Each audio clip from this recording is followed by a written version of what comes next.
Hello YouTube, this is Sadako24 here, and this is going to be a rather grim follow-up to my last video series, The Right Side of History. Now that's a video series in which I looked at the symbiotic relationship between the Free Palestine movement and the rise of anti-Semitism in the West. You know, specifically in Britain. In that video, I kind of made the focus Britain in that video. You know, because it particularly concerns me as a British citizen. I mean, it concerns me when it's happening worldwide, but it particularly concerns me when it's happening in my backyard, if you know what I mean. And I thought, well, that's what I have to focus on in the video. In my video series, The Right Side of History, I cited two particular anti-Semitic incidents in London, in which Jewish school children were attacked. In one instance, they were attacked by a gang of kids from a rival school, from presumably a very rough London school.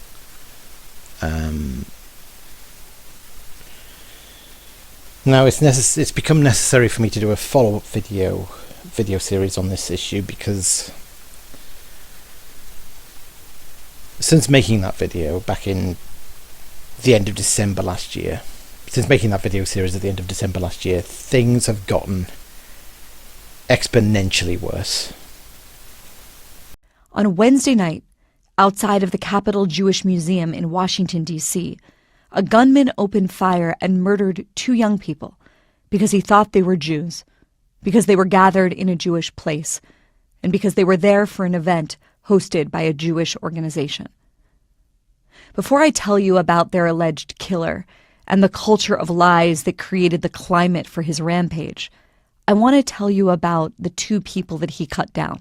And I want to do that because I promise you that there will be no campaigns or hashtags or celebrity videos urging all of us to say their names. Yaron Lashinsky and Sarah Milgram. Those are their names. They met at work. They were staffers at the Israeli embassy, and they fell in love.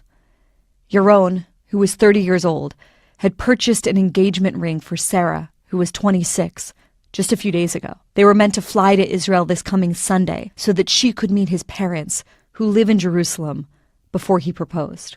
Yaron was born in Israel to a Jewish father and a Christian mother. He was raised partly in Germany, and he spoke German perfectly, but also Hebrew and Japanese. And in the mixed nature of his life, Yaron embodied the very best of the West and the openness of our civilization. His friend, Mariam Waba, a Coptic Christian born in Egypt but now living in the States, called him a kind and generous friend, a devout Christian, and a defender of Israel. We would sit for hours, she said, and debate early Christian theology over gin and tonics. And she said that he would check on her after every attack on Christians in Egypt. And there are a lot of them. Sarah Milgram was a Jew raised in Kansas who began working at the Israeli embassy in November 2023, a month after the Hamas massacre of October 7th. She had 2 master's degrees, one in international studies from American University, and a second in sustainable development from the United Nations University for Peace. Sarah was an idealist. She volunteered with an organization called Tech to Peace, which supports entrepreneurship and dialogue between young Palestinians and Israelis. When Sarah was a high school senior in 2017, some swastikas appeared graffitied on her public high school, and she was interviewed about it for the local television station at the time. I worry about going to my synagogue, and now I have to worry about safety at my school, she said, and that shouldn't be a thing. That Yaron Lashinsky and Sarah Milgram happened to be at an event about delivering humanitarian relief across the Middle East, including to Palestinians in Gaza, was of no concern to their alleged murderer. He was there to free Palestine, the slogan he shouted after he executed them in cold blood on the sidewalk. According to several witnesses, after the shooting, he reached into a bag, pulled out a keffiyeh, and said, "I did this for Gaza." thing is, I dreaded that something like this might eventually happen, or one of these severely radicalized, furious activists might go out and commit murder based on their kind of goading and rage at the Israeli state. And unlike the incidents I cited in my previous video, The Right Side of History, there is no ambiguity about it. This was someone of the pro-Palestine camp murdering people in the name of their cause. Murdering 2 innocent people, gunning them down in cold blood in the name of their cause. And moreover, after they did it, the pro-Palestine camp took their side, took the side of that murder, took the side of that murdering scumbag Elias Rodriguez. You know, they were very, very quick to set up a GoFundMe for his legal costs for when he is going to face trial. I hope he gets the fucking death penalty, personally. Now, this was committed in Washington, D.C., so I don't know how different sort of the standards are there, but I would assume he most likely wouldn't see the light of day anymore. No, he was arrested by the Metropolitan D.C. Police last night, obviously within minutes. And this will be a matter of both D.C. charges in the District of Columbia and federal charges.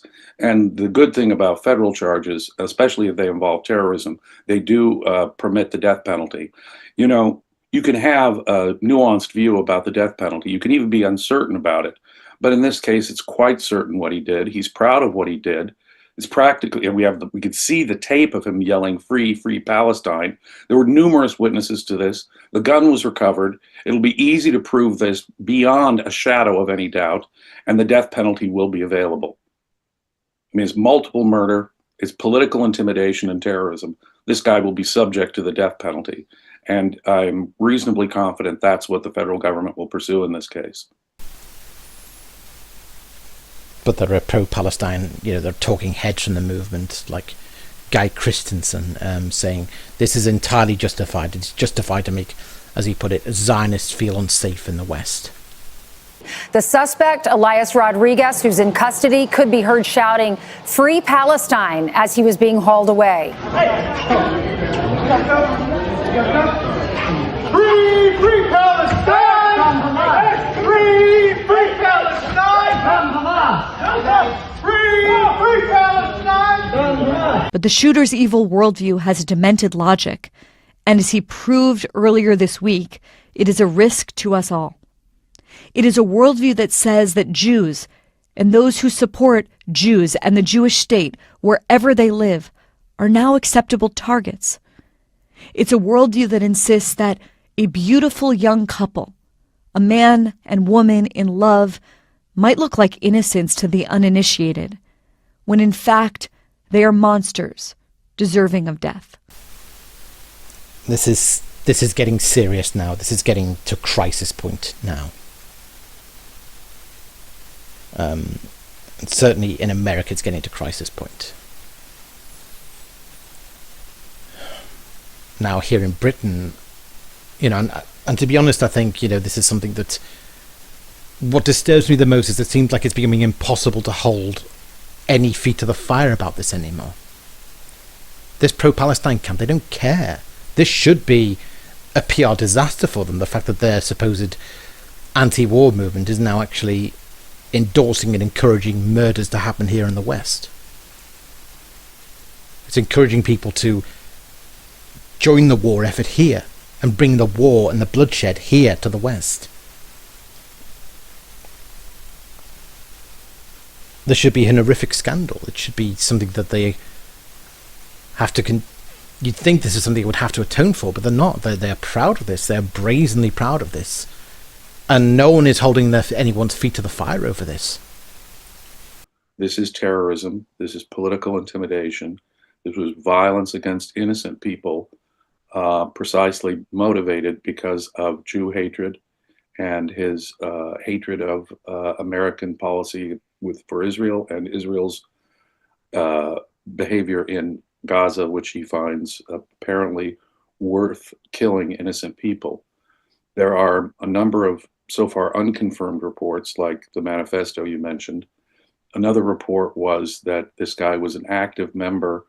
He's from Chicago, homegrown American, Elias Rodriguez, from Chicago. He was an active member of the Alliance for Socialism and Liberation, which in 2023 plastered his school with stickers that said, "Eliminate Zionists." So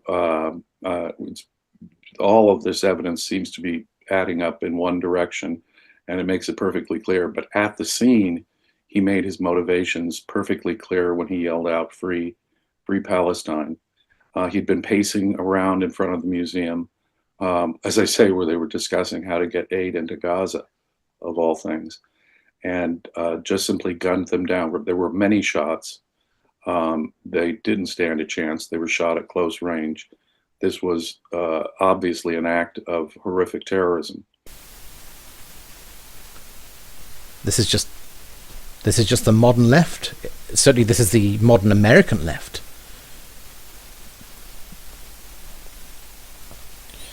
And it is getting all the more disturbing. And I mean, obviously for personal reasons, given the fact my family is part of the pro-Palestine movement here, I hope that the American Palestine scene is just that bit more, is that our pro-Palestine camp here in Britain is not yet that psychotic. That, and the American scene is just that bit more psychotic and that bit more dark triad, if you know what I mean. That bit more of a death cult. But even here in Britain, we've had, pro-Palestine activists crossing the line. There was a member of Youth Demand here in Britain who went to the Eurovision song contest specifically with the intention of going onto the stage and pouring red paint over Yuval Raphael. Fortunately, he was stopped by security and given a good roughing up. Well, a somewhat good roughing up. He didn't get quite they could have given more of a roughing up than they did. But he's one of these scumbags from Britain. And meanwhile, in Britain, there are activists who've been harassing Gal Gadot while she's trying to film a movie there. These creeps are getting more and more psychotic. But the ultimate lately that's really horrified me was when the Israel-Iran war kicked off. The Cold War between Iran and Israel that's been going on for decades finally blew over into full-blown, it became a hot war, became a war in which, in which both sides, in which, Israel attacked Iran directly, Iran struck back, majorly, struck back in a way that Iran has never attacked Israel before. The first day of the attack, when Israel struck, I listened very quickly to one of the Twitter spaces where there were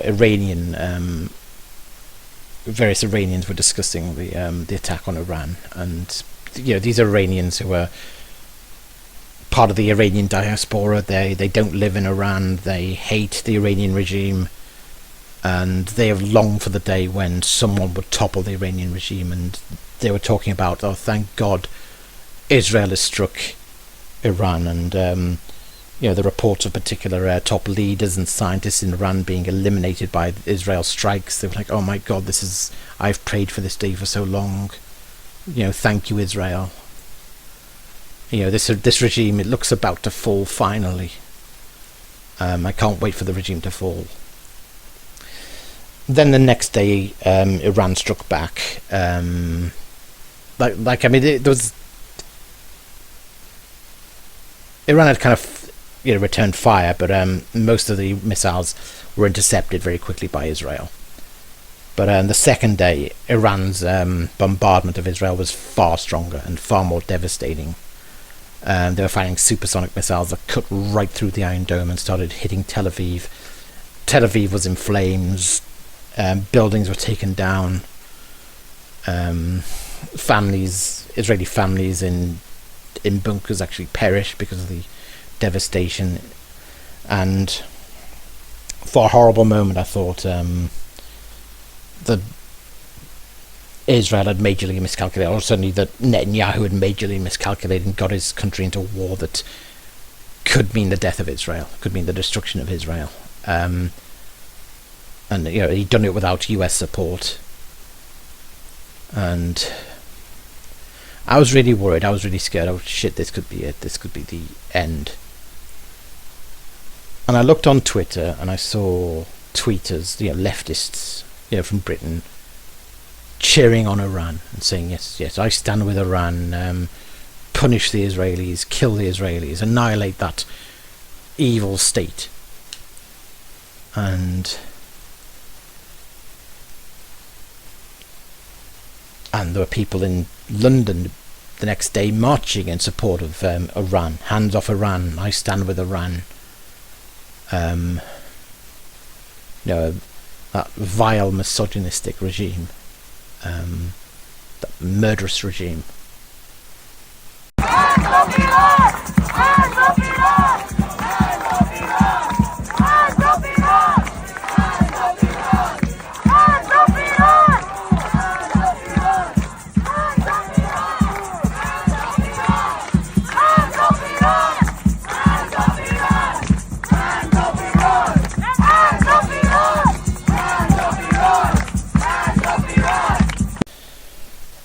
I'm not going to draw any conclusions about the Iran-Israel war here, because by the time this video is processed and everything, who knows what the outcome of this war will be. But it looks currently like Israel is winning the war after all.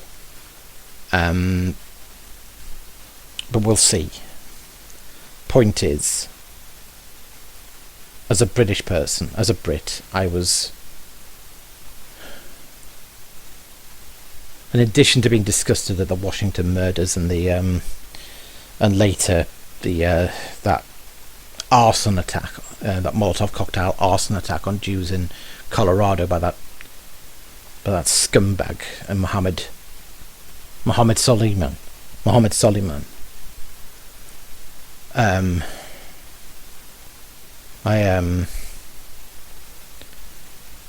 Things. Combined with all that, I'm just so disgusted at modern Britain. I mean,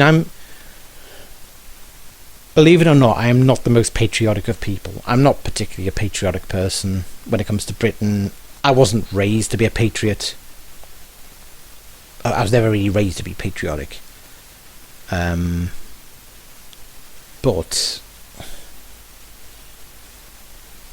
I'm patriotic enough. I feel like I'm patriotic enough to know when something makes me feel ashamed to be British.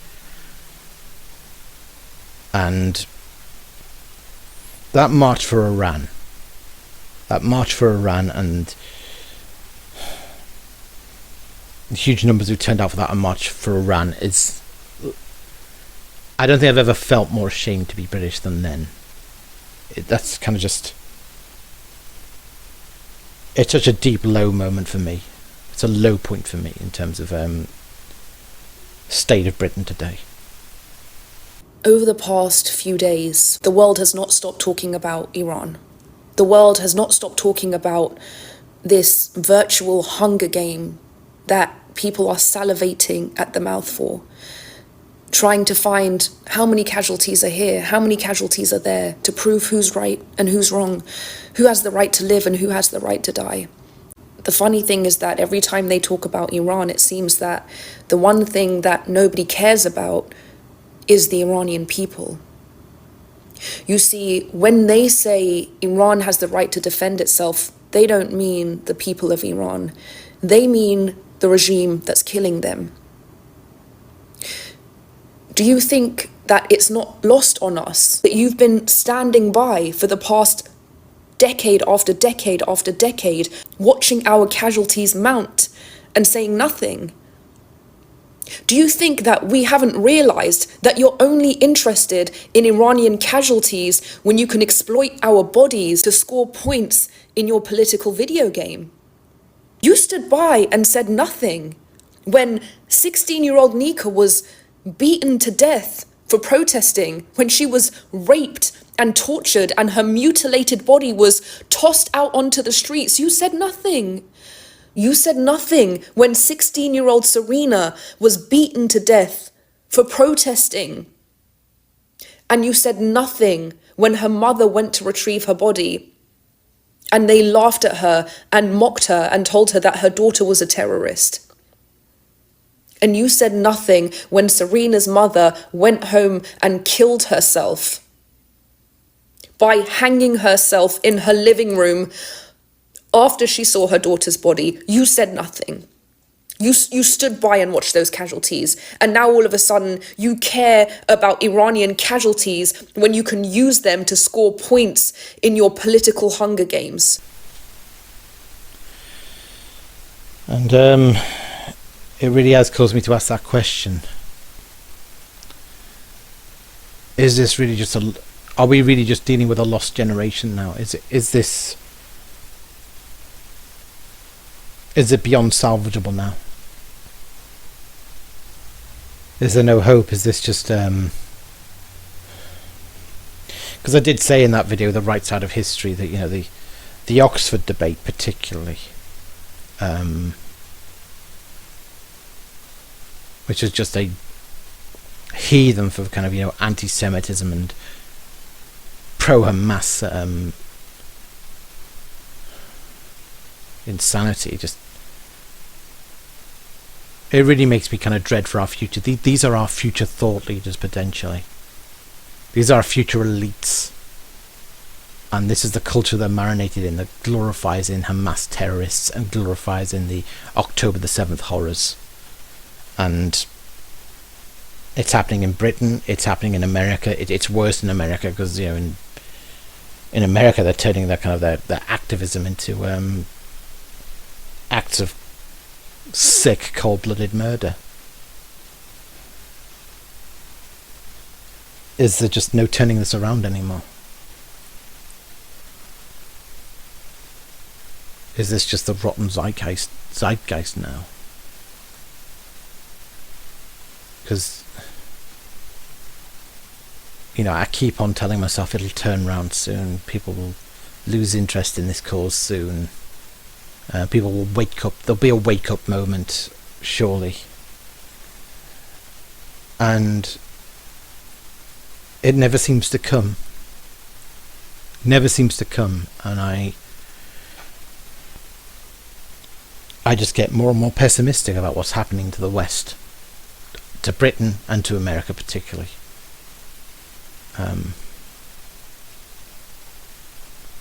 Whatever the outcome of this war in the Middle East between Israel and Iran, I feel like the rot here it's not going away anytime soon. In fact, it seems like it's set in permanently now. We live in evil times, it seems. And I don't know how we turn this around, really.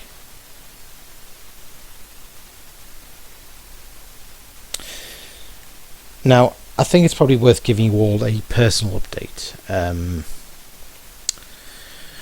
Like I said in my video, in my video series, The Right Side of History, I do have family that go on the pro-Palestine march. Much of my family is still very left-wing and still very pro-Palestine. And I did say toward the end of the I did kind of spill the beans essentially toward the end of the video series, that not only that, but my family has been hit by a bit of a family crisis to do with my mum. My mum had a nervous breakdown last year. Happened in the middle of summer. It happened just before the 2024 election, actually. Before the riots, of course. It was to do with the bereavement. She lost a family friend to a long terminal illness, to cancer, basically. And this was a very stressful time for my mum, and it caused her to have a breakdown. Caused her to kind of fall into a very, very confused state.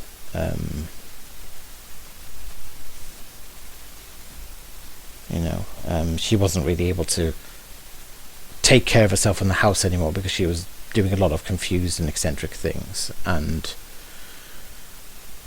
it got to the point basically where we had to, basically the doctors had to put her on a ward because she couldn't live independently anymore. She couldn't take care of herself independently anymore.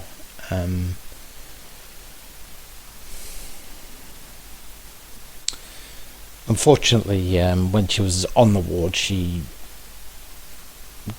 refused to cooperate with her medication, and so her breakdown, her kind of broken mental state, just continued, and she didn't get any better as a result. She refused to cooperate with getting medication, and so she was kind of stuck on the ward. And when I made that video, it was the end of the year, and this problem still persisted. It had been going on for 6 months of her just refusing to take the meds and just not getting any better.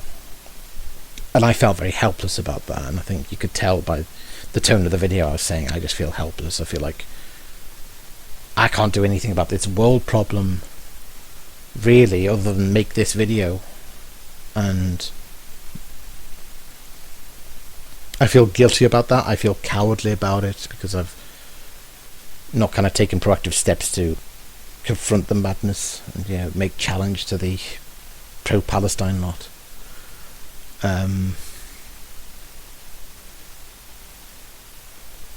So, personal update though.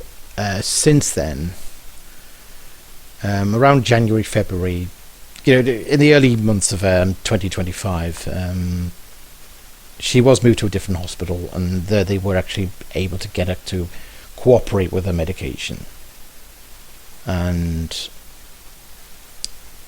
after a few months, she started taking her meds. She started to become a bit more stable, and she was deemed fit enough to be returned home, to be allowed to return to living at home. And she's still on a kind of a medication routine, just to kind of get her stable and help her heal from the breakdown. She is not 100% back. She's not 100% her old self again yet. That's going to take time, I think, but it has been reassuring to see her kind of getting better, and being able to actually have a bit more of a proper conversation with her again. And funny enough, since coming home, she has started to go back on the pro-Palestine march again. Now, I personally would have probably advised her against it. I would have said I don't think it's right to go back on the march, and I don't mean that in terms of the fact that I disagree with her politics on it. It's like her politics is her politics. I'm not going to interfere with her politics. She believes what she believes. But I would have advised her against going on the march because I personally felt that it would have been better for her to just switch off from the whole Palestine issue, for her sake, for her, kind of the sake of her mental health, just to avoid the news about what's going on in Palestine and just focus on getting better and just say, look, there's nothing you can really do about it. All you're going to do is stress yourself out about a problem you can't really fix. I thought it would just make her condition worse to even engage with what's going on in Palestine, because it's all depressing. There's no good news coming out of there, certainly not if you're pro-Palestine. Or even if you're pro-Israeli. There's not much good news is coming out of there, and a lot of devastating news is coming out. But she has gone back on the march, and mulling it over, I think in some ways, I think maybe the march has been good for her. After all, I think maybe I had it wrong, really. Because the my mum's kind of trying to readjust back to normal life again, and really, at her age, most of my mum's social life is on the march. Most of my mum's friendship, most of my friends, most of my mum's friendship circles are on the march. It's where she knows a lot of old comrades, a lot of old socialists, pacifists, that she used to know, that she's long interacted with. And I think it is important for her to kind of get in touch with her social life again, and marching with that crowd. I think it's her way of just getting back to normal life and getting back to a social life, and just the reassurance of being with friends and being with company. It's kind of important to her, and it's a strange thing, the marches. I mean, even though Palestine is such a, the news coming out from Palestine seems all bleak, the marches themselves, they can kind of be a quite euphoric experience of, collectively keeping hope alive and marching together and all that. I see the merits of, the pro-Palestine march. I see how it draws people into that kind of euphoria of, we can make a difference.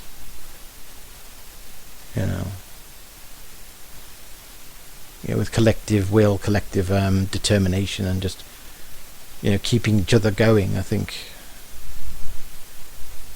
that's what draws her to the march, and maybe in some ways at the moment it is good for her mental health.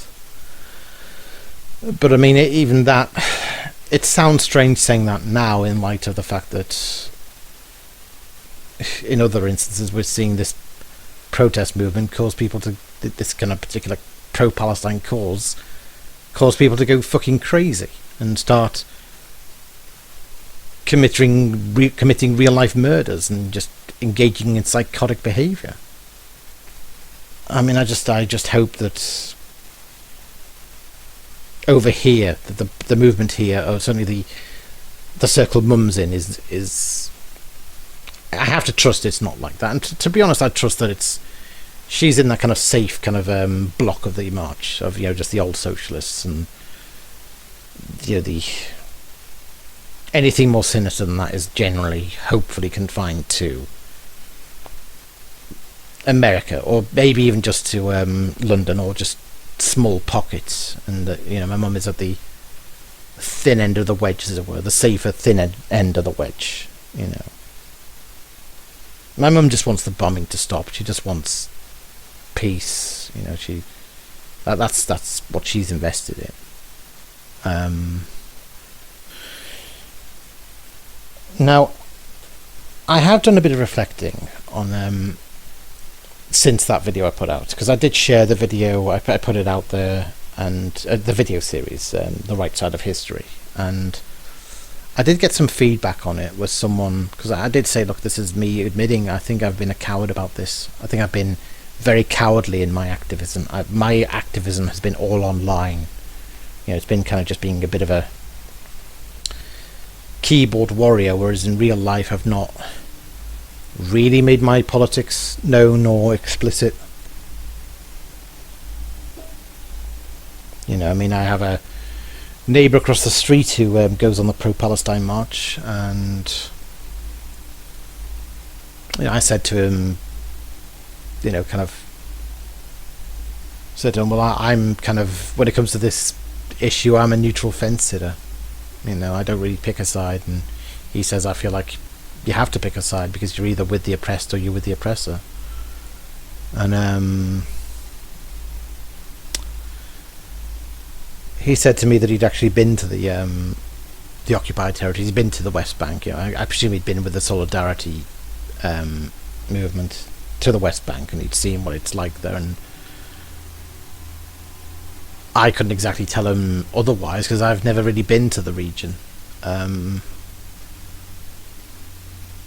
Most of what I've kind of posted online, most of my stance has been very reactive to the fact that October the 7th was horrifying, and the reaction I saw from a lot of the online left in terms of praising Hamas as a glorious resistance movement and condemning Israel for its retaliation, it made me kind of instinctively sick.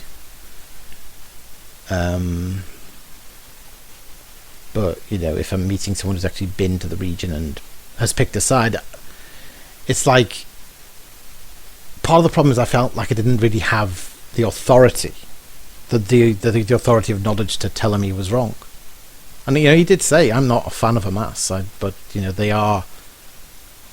it's the Palestinians who chose them as their leadership, and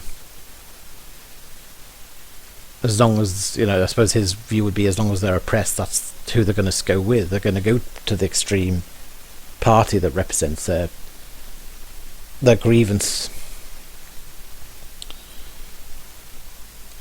And so I was kind of admitting a lot of this, admitting, well, like, I've been a bit of a coward in real life.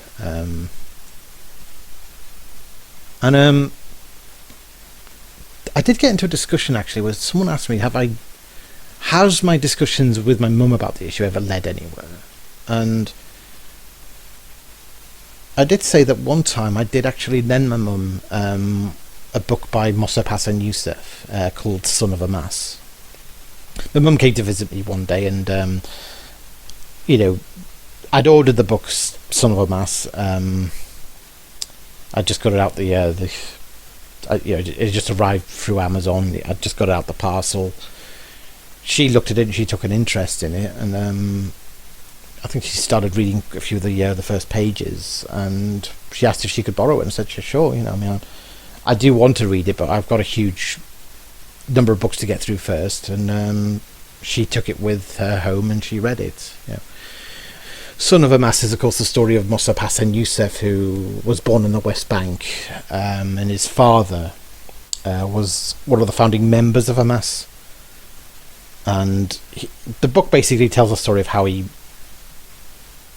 got arrested by the IDF, because he was very much because he was born into that radical family. There was a point he was going to, well, by that radical community rather of Palestinians, he decided he was going to purchase some guns. And prepared to do a terrorist attack himself. That's what he aspired to be at that point. It was just, you know, everyone was doing it, so he decided to go along with it. And the book kind of opens with him being arrested, and it opens with him describing that, you know, the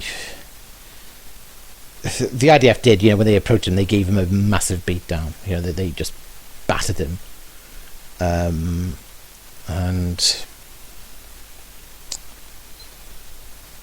he goes to prison.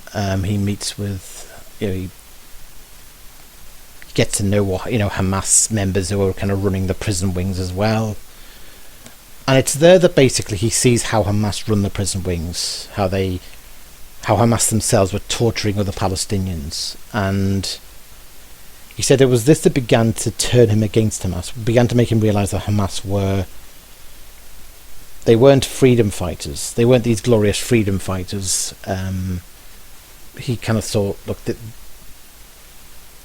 these aren't our future freedom fighters. These are a terrible tyranny waiting to happen.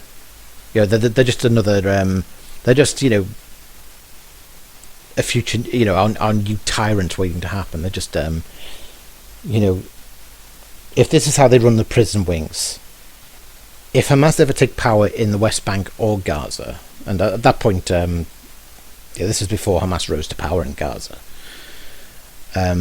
He realised if they ever take power, this is how they're going to rule the Palestinian territories. It's going to be horrific.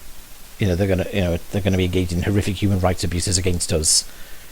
Really, it's better the devil we know under the IDF occupation. And he also talks about the corruption of the Palestinian Authority, how the peace process was deliberately sabotaged, and how in the end he saw the only way to save lives was to work with the Israeli Secret Service. And my mum read the book, and I think it was a good book for her to read because it was a kind of a good crossover read in terms of, for the first 8 or 9 chapters or so of it, you would not think it was a particularly pro-Israel book, because it described in brutal detail and honest detail what growing up in the occupied West Bank was like, what the IDF were like at their worst. But it's in the second, it's after that point that he kind of realizes the darker side of Hamas, and that's how he kind of comes more and more toward Israel's side as the only reasonable, the only honest potential peace partner in this. And he realizes that there's no equivalent on his own side, on the Palestinian side. I am sentenced by my father to death. He made my blood allowed. Why? Because I reported on suicide bombing attacks that targeted civilians indiscriminately. This is my crime. And guess what? It is not a secret that you discovered. It was my initiative that I revealed myself to public of what I did, because I am not ashamed of saving human lives. You should be ashamed for taking the side of terrorists. And, so I did say, I did lend her the book, and, and I think, maybe that's, sometimes that is key. I mean, I don't think it's very easy to argue with argue based on a soundbite, if you know what I mean. Sometimes, if it comes to a disagreement over the war or the issue, sometimes, if you can't really argue on the spot about it and get it across, sometimes the best way is to present them with a book. Just lend them sometimes the best answer is lending a book. A book can kind of, make a stronger case, and if they're open-minded enough to read the book, they'll read the case for it, and they'll maybe become privy to some things they didn't know beforehand. And I think in some ways that was a good primer, to show my mum. I mean, my mum was never like I said, mum is not a fan of Hamas, but she's not a fan of war either, and she's certainly not a fan of the severity of how Israel is waging this war, to her eyes. Because I think that if there is going to be any kind of change, any kind of way of undoing the toxicity that exists today, a lot of it is going to come from the power of books, the power of knowledge, the power of the written word, as it were.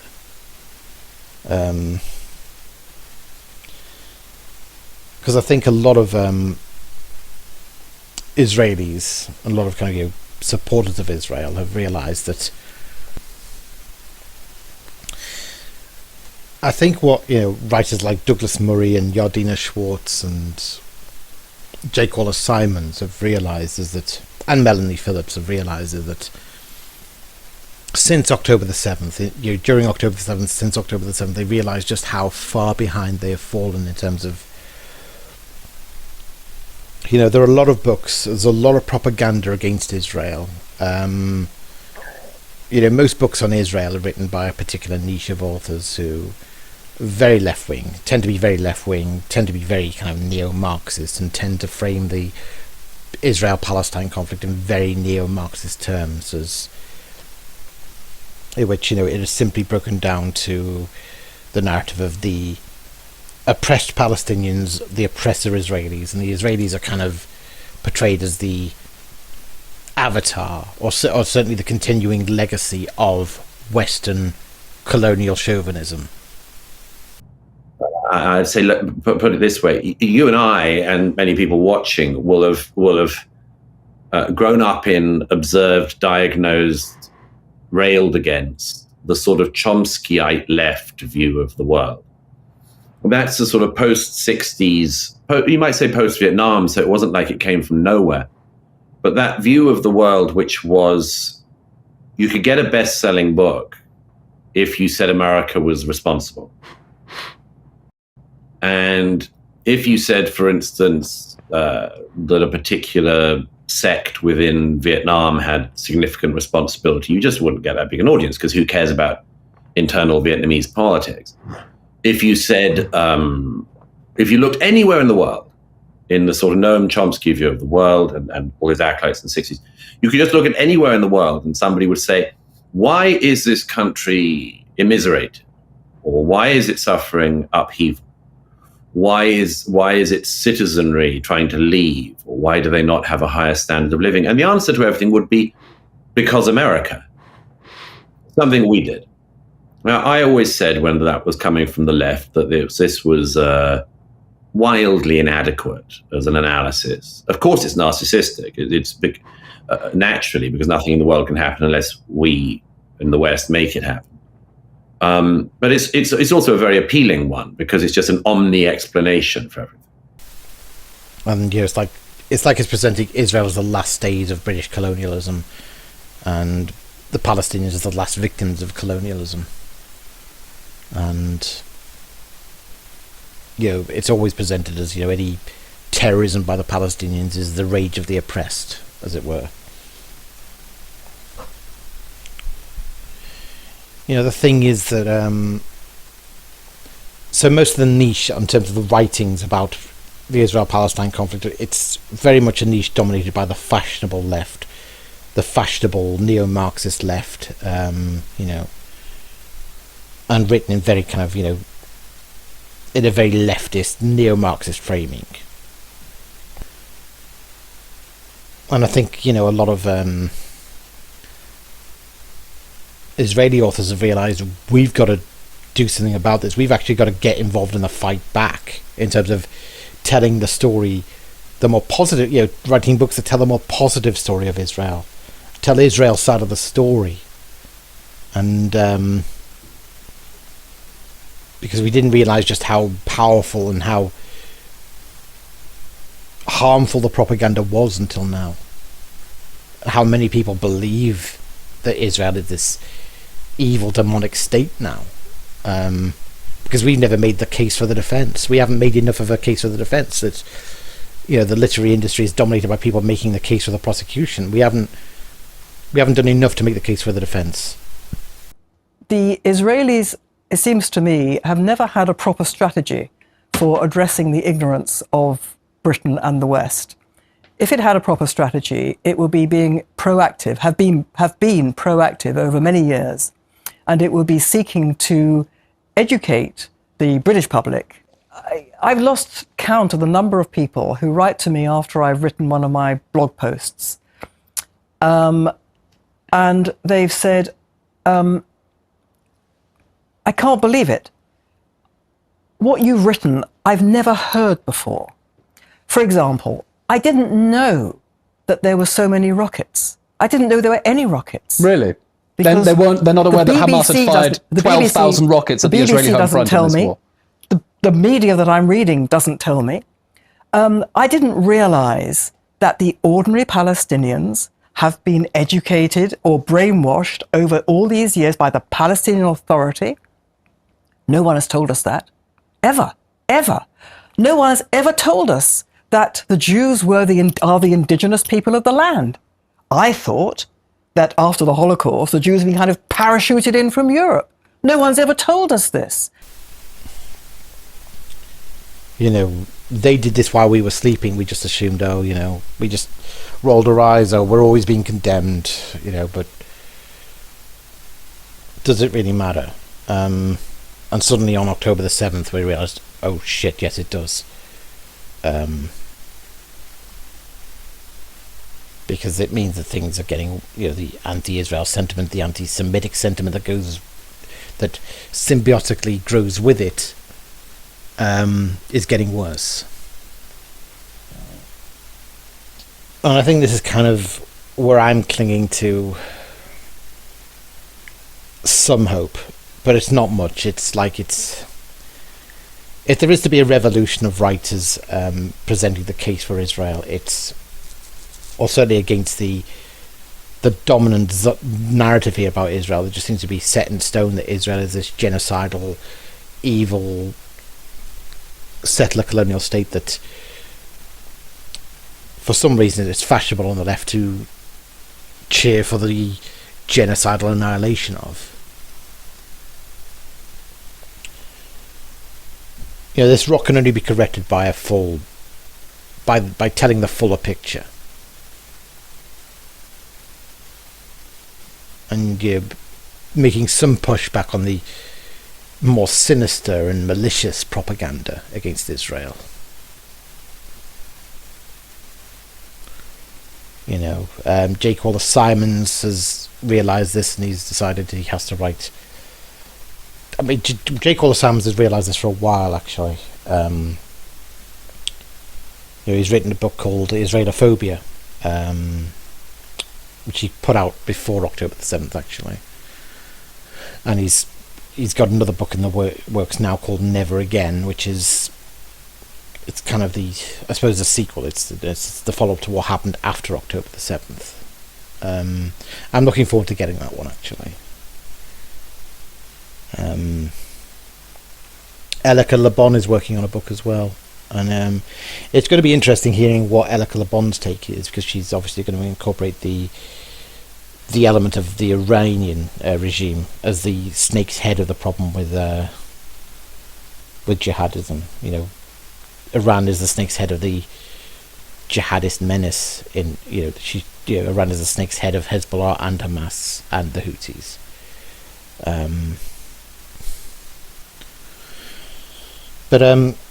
So she's working on a book that I'd love to see. Melanie Phillips has done a book as well recently. The Builder's Stone, which I'm looking forward to reading. But and Douglas Murray, of course, has done his book on democracies and death cults. You know, there is a concerted effort to try and do some catching up and trying to put out books that will give people much more informed and nuanced take on the conflict, rather than just Israel, evil, demonic, Palestinians just innocent victims kind of thing. Innocent victims killed out of Zionist evil malice, if you know what I mean. You know, books can be very, very powerful. I've realised that. In my video series on the Israel-Palestine war, probably the one video I put out that was probably the most critical of Israel, and in some ways my most anti-Zionist, was actually a video called The Darkness on the Left. And I have to say, at that point I had been reading a bit of Ilan Pappé. Now, like I said, there's a lucrative niche in terms of writing on the Israel-Palestine conflict for left-wing authors, neo-Marxist authors who kind of frame the entire conflict as from the ideological lens, that kind of leftist Marxist lens of oppressed oppressor. And Ilan Pappé is very much one of those authors. The thing is, Ilan Pappé is Israeli, or he's a kind of Israeli academic, or he used to live in Israel anyway. And he was part of a movement of what's called the New Historians. It was him and Benny Morris and a few others, but Benny Morris and Ilan Pappé were the most prominent examples of Israeli historians who actually dared to look at the founding of Israel, look at the Israeli War for Independence in 1948, that established the Israeli state, and saw 750,000 Palestinians displaced and turned into permanent refugees, seemingly. Now, what happened was the military records of that period, of what happened during the Israel-Palestine, during the War for Independence. It's like the Israelis call it the Israeli War for Independence. the Palestinians call it the Nakba, the catastrophe, the event that saw them displaced from their homes and saw the collapse of Palestinian society, as it were. But what happened was that it was deemed, the records of what happened in that war, they were classified, they were kept from, it was deemed not in the public's interest to have it published, have it released and published what happened in the war and what the Israeli forces had done. The Israeli forces, there were kind of Jewish militia groups like the Haganah. There was also a kind of more rogue Jewish terrorist faction called the Irgun that actually engaged in terrorist tactics, and the Stern Gang as well. And basically, once the war happened and kicked off, there was a realization, we can't be picky about whose side is fighting this. We've all got to unite. So we've got to ally with the Irgun and with the official military. And basically, what was revealed is that there was a deliberate policy of these militaries deciding that the Israeli military deciding that the best way to win the war was to basically expel the Palestinians from their villages. This would include doing surprise grenade attacks. There were massacres. The Israeli armies, and militias did engage in massacres.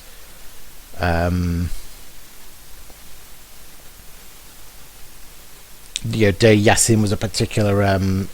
That was the kind of the most famous example, the most notorious example of Irgun fighters, Irgun terrorists committing a massacre in the village of Deir Yassin.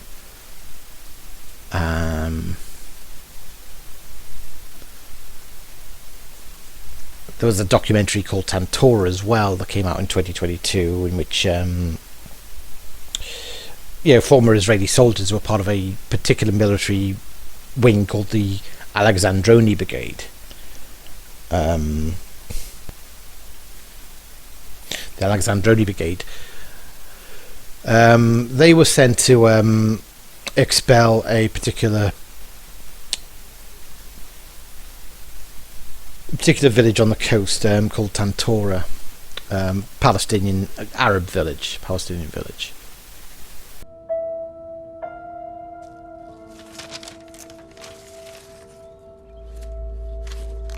כשהגדוד פוסע, אויב תחתיו קורע. כפריו נופלים לבחורים שלל, קקון וגם טנטורה. הגדוד יפעל במרץ, ישמיד אויב כשרץ. השתוללו בטנטורה, זה היה משהו נורא.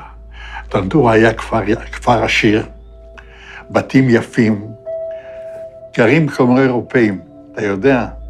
וגם אנשים היו לבושות ויפה, ובאמת היה כפר... אחד אנס שם איזה ילדה בת 16, משהו כזה. אתה מבין? אבל זה מכוער מאוד, היה לנו בחור אחד, הוא נפטר, הוא היה פרא אדם, הוא לקח פשוט מאוד, ורצח אותם בתוך המכלאות. בתוך המכלאות, הם היו במכלאות, אתה יודע, חוטי ברזל כאלה, עגולים כאלה, אספו כל הגברים.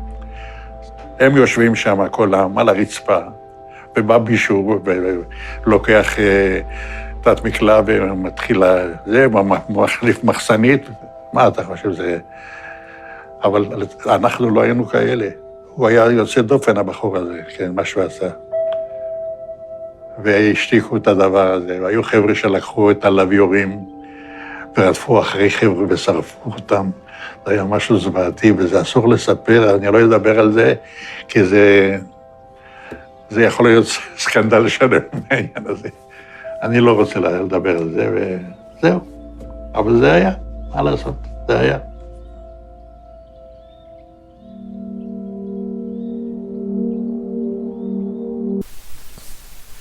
And in the documentary,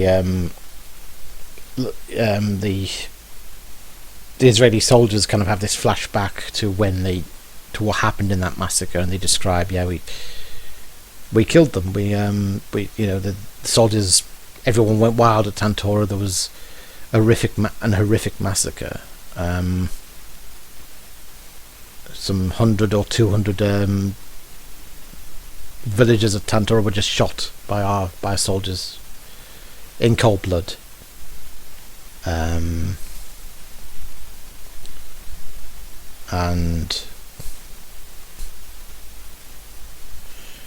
And we buried the victims in a mass grave. And it just sounded horrifying. And I watched the documentary because it was usually whenever I get into arguments on Twitter, there would be pro-Palestine activists, citing clips of the occupation, citing clips from the documentary Tantura to say, this is Israel are the aggressors here. October the 7th was not where it began. October the 7th was retaliation. It was resistance. This and that. And when I watched Tantura, I kind of came away horrified. Like I said, there was almost that thought of maybe the Palestinians are right when they say that the Nakba was our October the 7th. And because I was shocked at what I saw in that documentary, and I read Ilan Pappé's book because it went into further detail of what happened and why, the context of why this war came about. Ilan Pappé's book is called The Ethnic Cleansing of Palestine, and Ilan Pappé is kind of described as a Noam Chomsky he's kind of described as Israel's Noam Chomsky.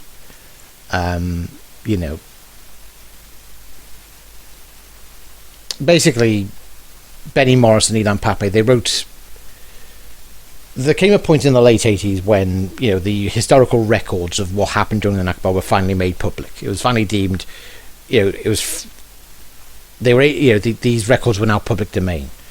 And so Benny Morris, Ilan Pappé, they looked into the records and kind of pieced together the story of what actually happened in the Israeli War for Independence. And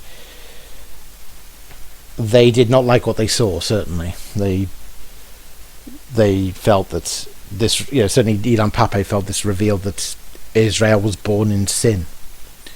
It was born out of sin. It was founded on sin. Unforgivable sin. And the Palestinians had been denied justice for the horrors of the Nakba ever since. I think the self-image of Israel as a moral society is something I haven't seen anywhere else in the world. How important it is to be exceptional. We are the chosen people. But this is part of the Israeli self-identification as a very superior moral people. And I grew up on this, the most moral army in the world. And I think it's very hard for Israelis to admit that they commit war crimes. Because basically their project of Zionism has a problem. It's a tragedy in a sense. Jews had to escape from Europe to find a safe haven, but you cannot create a safe haven by creating a catastrophe for other people.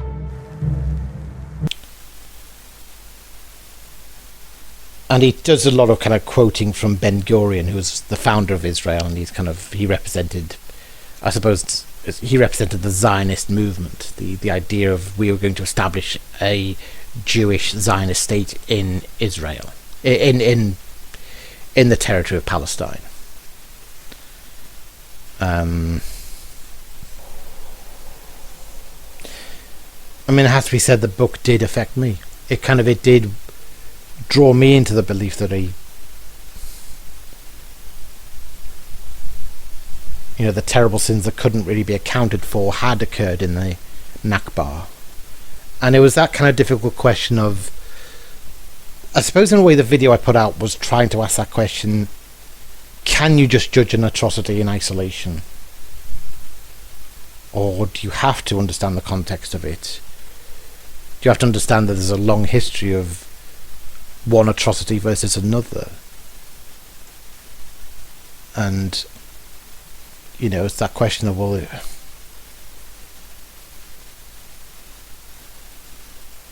I mean, it was in no way saying, Tantora justifies October the 7th, but by the same metric, October the 7th,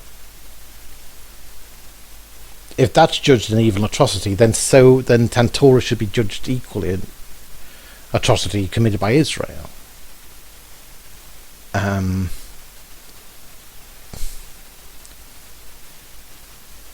Israel has kind of gone to war with Gaza in revenge for October the 7th. Revenge and, to ensure that October the 7th never happens again. But how would the Palestinians sue for justice for the Tantora massacre or the De Yassin massacre? I was realising it wasn't an easy question to answer. But I did kind of, I came to the conclusion at the end of the video that the answer is not to destroy the Israeli state or to allow the Israeli state to be dismantled or defenseless, because, that's going to lead to the destabilization of the entire region, and that's not a good thing at all. That has to be avoided at all costs. Now, some of you may notice that, when it came to the topic of, it was my most anti-Zionist video, because I think up until then I didn't really have a clear idea of what Zionism was. I'd always heard Zionism used as a pejorative by people on the left, by people on the right as well. I mean, and I guess I've always had the idea in my head that Zionism must mean, I guess, it's kind of the Jewish counterpart to Islamism, I suppose. The whole thing about believing in a divine right to conquer a particular land as deemed homely land, and so so if ISIS believe in conquering Iraq and Syria in the name of Allah, then maybe it's the same way that Zionism believes in conquering that. It believes in having a claim to the Jewish holy land, and that kind of thing.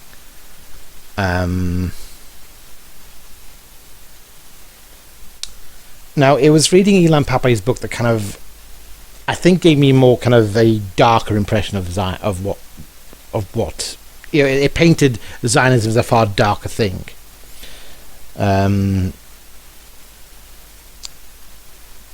It described it as a very Machiavellian project, contrived by very Machiavellian cavalier figures, because the book basically frames Ben-Gurion as a very cavalier Machiavellian figure who was determined that, Palestine would fall under the Jews, that they would kind of take over Palestine. And there was a very cavalier indifference to the Arabs who lived there, the farmers who lived there, and the way of life. It was just this... It was framed as very much kind of just this cold-blooded disregard for them as inferior people whose lives mattered less, and that they're disrupting their way of life was fair game, or they were prepared to do that immoral thing for the sake of a Jewish homeland. And of course the emphasis was always on the idea that the Zionist idea, the Zionist project, the point is always, this wasn't a reaction to Nazism. It predated Nazism. It dated back to it was founded in the 19th century. The project began in the 19th century with, Jewish land purchases, the setup of an NGO, the Jewish, Jewish NGOs that would gradually kind of, I suppose, colonize Palestine, the Palestinian territory, with the aim of establishing a state there in the fullness of time. And I suppose the framing was the idea that Zionism was basically... It was very much informed by European chauvinism, European colonial chauvinism. It was basically Jews in Europe, in Britain, who were marinated in a culture, a Western culture that just viewed, the colonial subjects of Britain as lesser, as inferior. And I suppose the way it was framed by the book was, this is what allowed the Zionists to justify committing horrific, inhuman acts on the Palestinians in order to conquer their land. It allowed them to kill Palestinians with impunity and the take over the land because, Palestinians were deemed to matter less. They were just primitive savages. Their way of life didn't matter.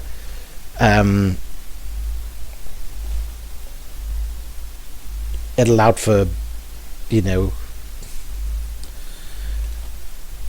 I think that was it. I came away from that book with that kind of very tainted view of Zionism, or certainly that view of how dark Zionism can be, because the video is called "The Darkness on the Left," so it's acknowledging any ideology can go to a dark extreme. Maybe Zionism is just one of them, if you know what I mean.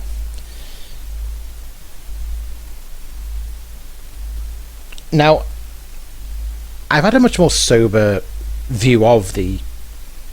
I wouldn't subscribe to that view now. That's the view I was left with by the book, by Ilan Pappé's book. I guess it was his way of understanding how his people, having been subject to the evils of Nazism, had adopted an ideology that, in his mind, was just as much of a racist, murderous, supremacist ideology as Nazism, as he saw it, And I bought into the whole narrative, and that's kind of the dominant narrative, really. That's what that's the impression most people have of Israel and of Zionism. They view it as this very tricksy, cavalier force that is all about conquest and debate. And as I said, it's about the idea that this is a continuation of European. It was educated by European chauvinism and the European war machine, because quite a few of the Jewish soldiers who fought in the Nakba, they'd fought in multiple theatres. They'd fought in World War II alongside the British, and they felt, well, we've helped the British, and now the British owe us something. They should help us establish our state, and they're not doing that. So we're going to have to fight for our state in the ruthless way that we fought the Nazis.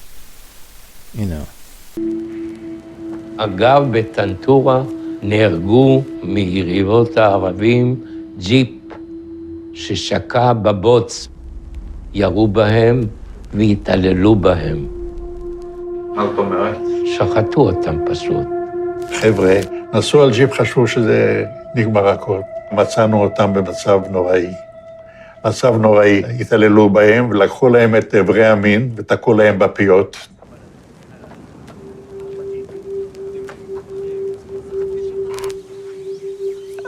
זה דבר שאתה לא שוכח. 3-4 חודשים הראשונים הייתי רוצח. מה זה אומר? אני לא לקחתי שבויים. בזמן קרב, אם מישהו הרים ידיים, משהו כזה, לא לקחתי שבויים. זה זעזע אותי עד כדי כך, לא יכלתי לעבור לסדר היום. אם היה עומדת כיתה של זה עם ידיים למעלה, אז באותו יום הייתי רואה אותי, הייתי קוצר את כולם, עד כדי כך. כמה אתה חושב אנשים הרגת ככה? לא ספרתי. אני לא יכול לדעת בחיי. היה לי מקלע עם 250 כדורים. תראה, יריתי, נלחמתי כולם. אני לא יכול לספור.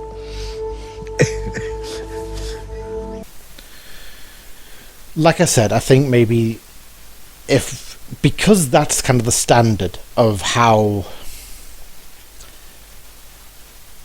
the literary world has framed the issue of Israel and Palestine and framed the idea of Zionism as this great evil, as as the last legacy of British of European colonialism.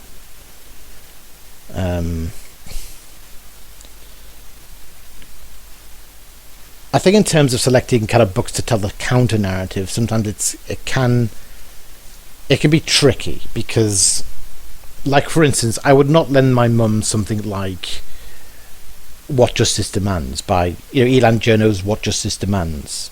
Ilan Chernov's What Justice Demands, I think, would be a good one to lend someone who was very new to the conflict, hadn't really been presented with hadn't really kind of absorbed which side was involved. It's a good kind of primer, I think, to the overall conflict, but it does whitewash a lot of stuff, particularly in terms of the Israeli side of things. The Nakba itself, the massacres that happen in Nakba, they get described. They get covered barely in a paragraph, and there's a lot of kind of, he kind of goes for the get out clause of ambiguity, obfuscation, I think if you're a pro-Palestine type, you're probably likely to throw that book against the wall. You're not going to swallow it, basically.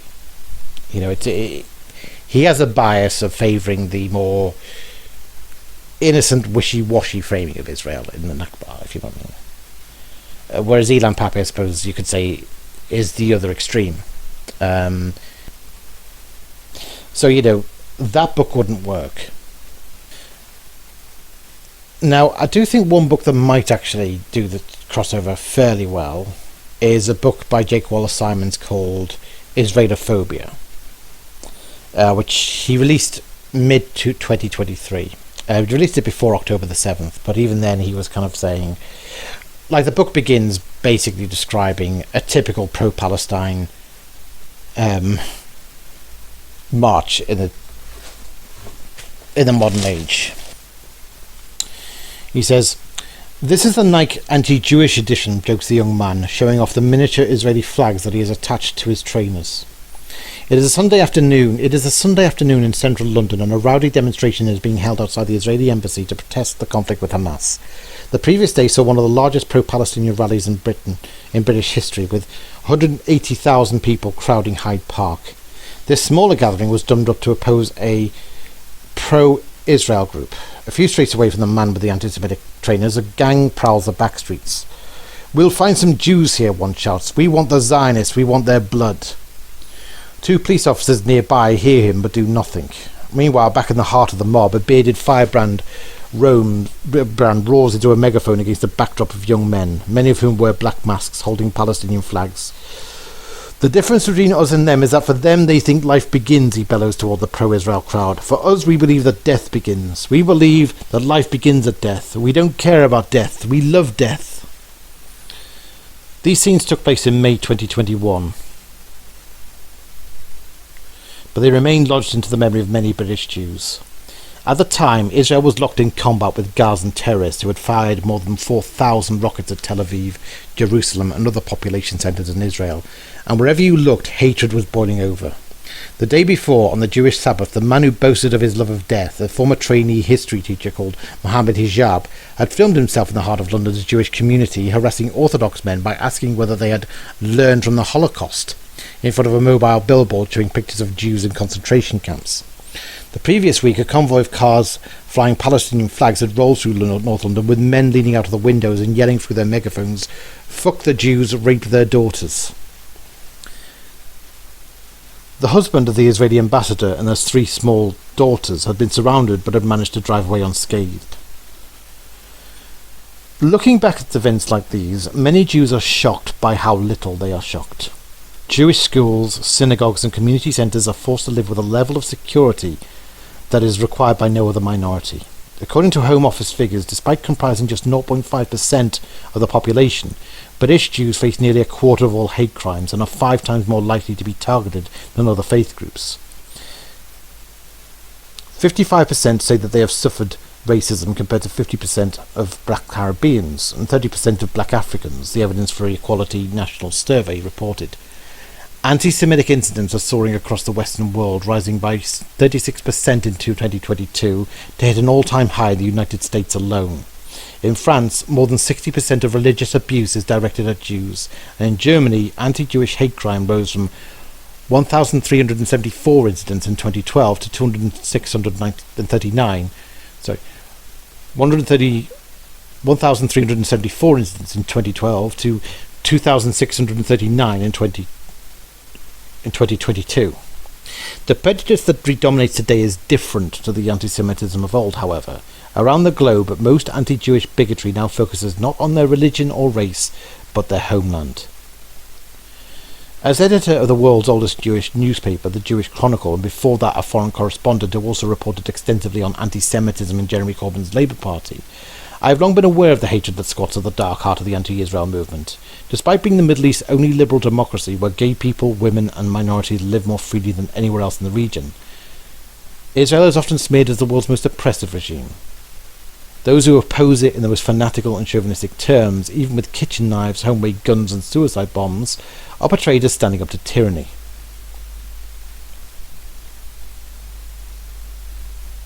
In the liberal West, the pro-Palestinian cause is embraced as a totem of identity politics equated with resistance to apartheid South Africa, colonialism and white supremacy.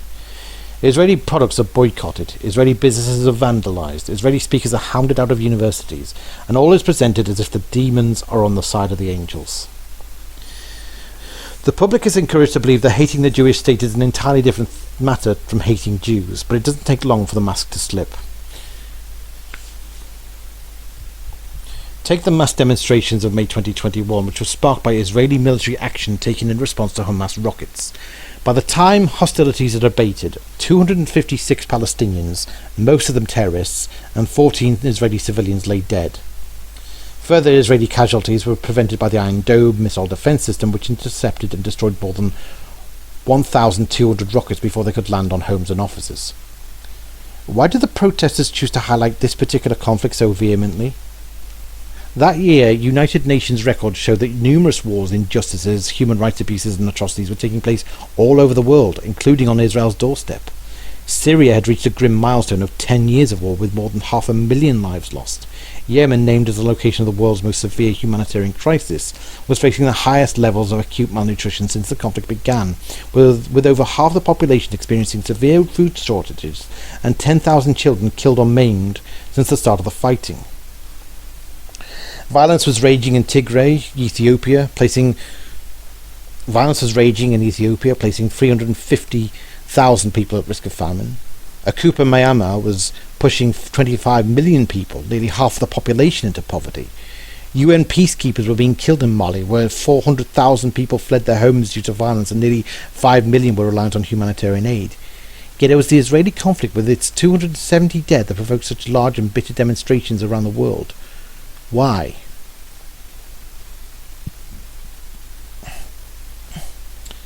There are many possible explanations, but clues may lie in the death worshipper outside the embassy, the Zionist blood prowler in the back streets, and the megaphone men who wish to rape Jewish daughters.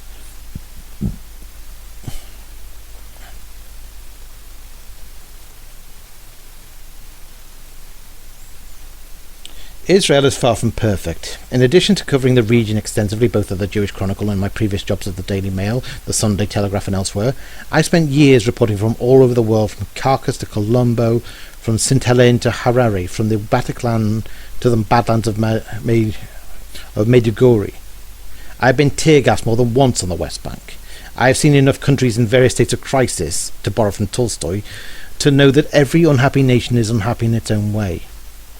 Since Benjamin Netanyahu became Prime Minister in 2022 at the head of a coalition that includes several extremists, Israel's flaws have become particularly visible, with rallies across the land amidst a crisis of its democratic system.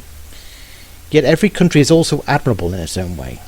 When measured in terms of corruption, human rights, democracy, liberty and so on, the Jewish state tends to rank mid-table or higher. In the final analysis, it is just another country with its own qualities and its own sins. Why is it not judged by the standards applied to all other nations? Why is it pilloried, boycotted, undermined, vilified and abused? And how to separate reasonable criticism from hatred? Now, it is a very good book, and unlike Ilan Pappé, and I think the key thing is it's very brutally honest. It is very honest about what happened in the Nakba. It's very honest about the displacement that happened in the Nakba. It doesn't sugarcoat it. But it does put it in the wider context of, this was the end of World War II. Partitions were quite common at that time.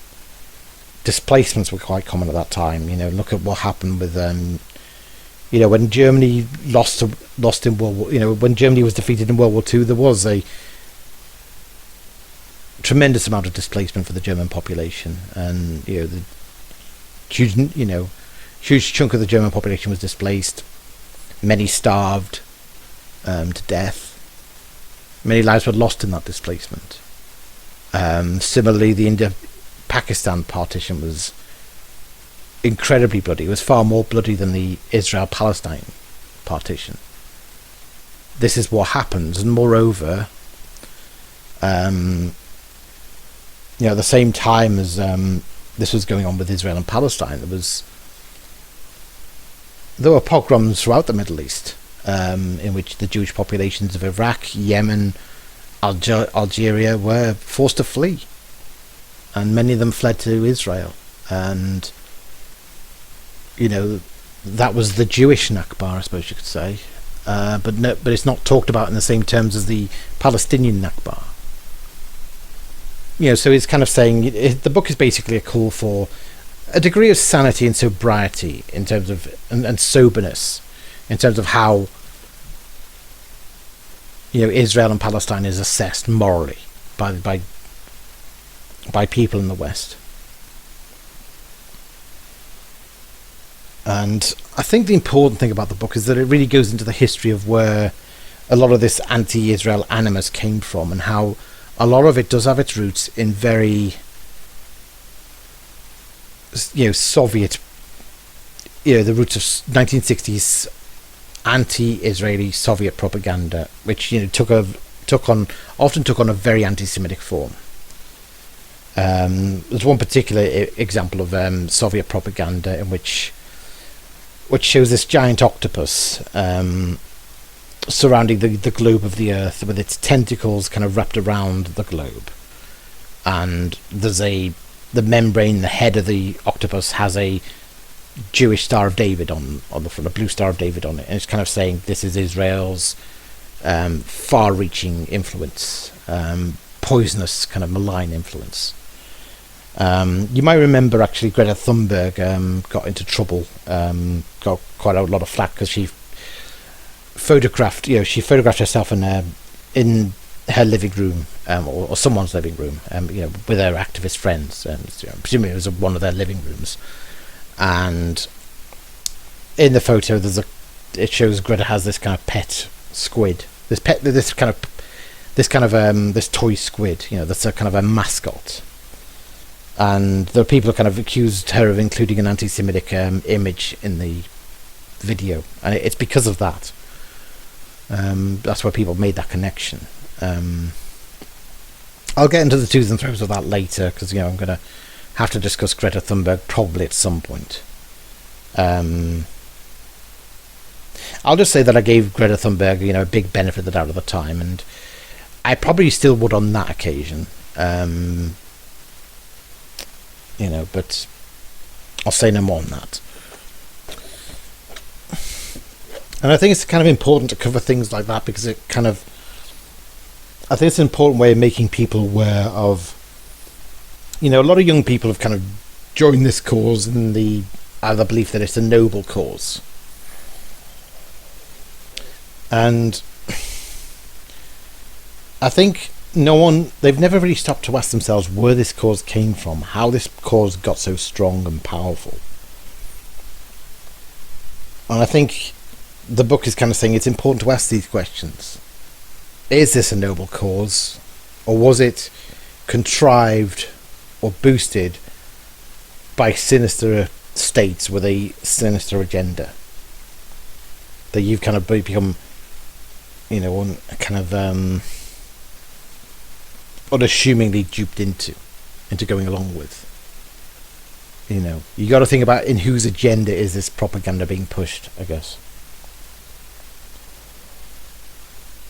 Now, I don't think it's quite as good a crossover work as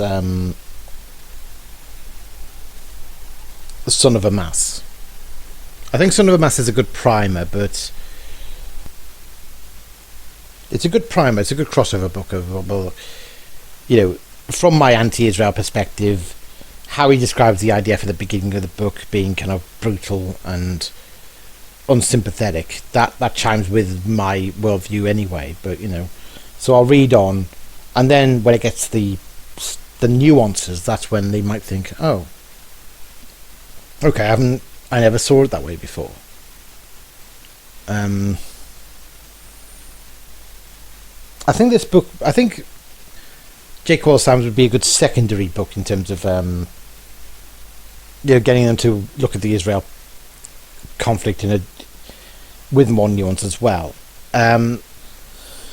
Now, but the thing is, the book I'm going to point to today is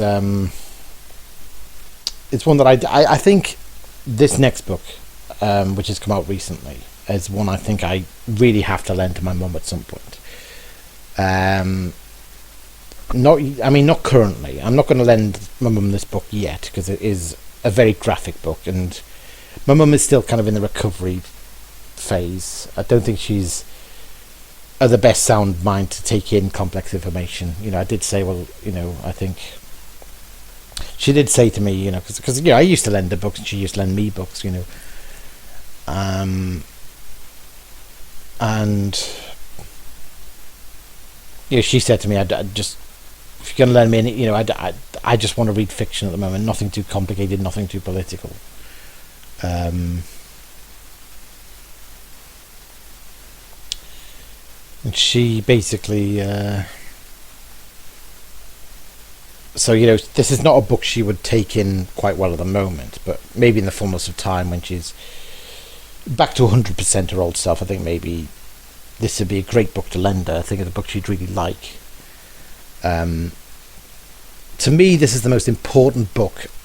It's a recent release, and I think it's the most important book on the Israel-Palestine conflict anyone can read. Now, basically, the book I'm going to recommend is not Douglas Murray's Democracies and Death Cults. That's not the book I'm going to recommend. I've read Democracies and Death Cults. I think it's a brilliant book, but I think I'll save that for a later date in terms of, trying to win over your pro-Palestine activist friend in your life, if you know what I mean. Now, the Douglas Murray's book is important because it does describe what's actually going on in this war. He describes, doing frontline journalism there and being with the IDF in Gaza as they go through the various death traps and the buildings of Gaza, and how every single house in there basically has munitions that are available for Hamas. And basically kind of gives the case for why the the IDF are fighting this war the way they are, and why, to a degree, the collateral damage does happen.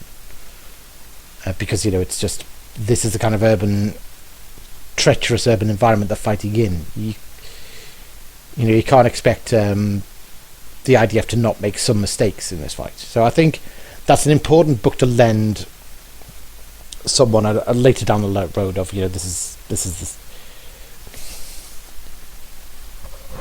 is the untold story of what Israel is engaged in that fight. And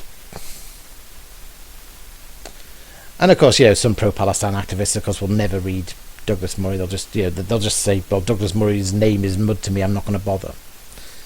There you go. But it's not the book I'm going to recommend today. Now, the book I'm going to recommend is a book by Yardina Schwartz called Ghosts of a Holy War.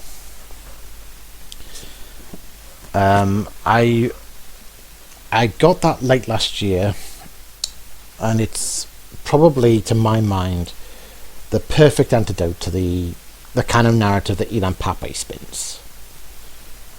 And a perfect antidote to a lot of the anti-Israel propaganda concerning the beginnings of the war, the beginnings of the conflict. Yeah, Ghosts of a Holy War by Yardina Schwartz is, to my mind, one of the best books anyone can read about the Israel-Palestine conflict, and particularly the history of the conflict and where it really started.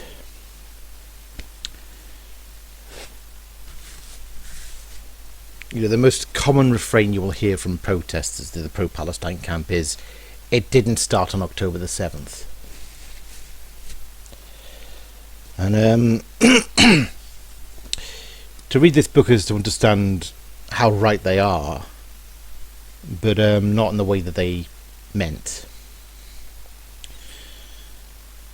Now, Elika Labon said, I quoted Elika Labon in my last video series talking about how anti-Semitism works, how it kind of relates to the Israel-Palestine conflict, the way that Israel, the Israelis, the Jewish people in Israel are. Anti-Semitism finds ways to frame them as the most evil force of our time. Back in the in the lead up to the Second World War, of course, there was a lot of communist anti-Semitism. There was a lot of Russian anti-Semitism. There was a certain communist anti-Semitism. Communists, Russians, the communists particularly framed the Jewish people as being the ultimate capitalists. Whereas in Nazi Germany, the Jews were framed as the ultimate degenerates, the ultimate communists. That they were viewed as the source of all that was degenerate, and as kind of bringing a communist conspiracy to undermine German society. And this is how anti-Semitism works. It turns the Jew into the greatest evil of our time. No, I mean, I say that, like, I had no idea how much people hated Jews until I started speaking up for them, and it was like, I think every single person should at one point in their life come out and publicly speak out against anti-Semitism to see what happens to you. Because it's only when you see what happens to you that you understand how bad this is. Right? Like the people that are like, oh, anti-Semitism isn't real. It is the biggest form of bigotry on planet Earth. Single-handedly. Like there's nothing else that you can compare. It's so insidious. It's so deeply buried. It's so intertwined in so many different ideologies, politics, countries. Like it is the most deeply insidious form of bigotry in the world. And unless you come out and speak against it, you don't know. So this is why I say anti-Semitism is so, I always say anti-Semitism is written in invisible ink.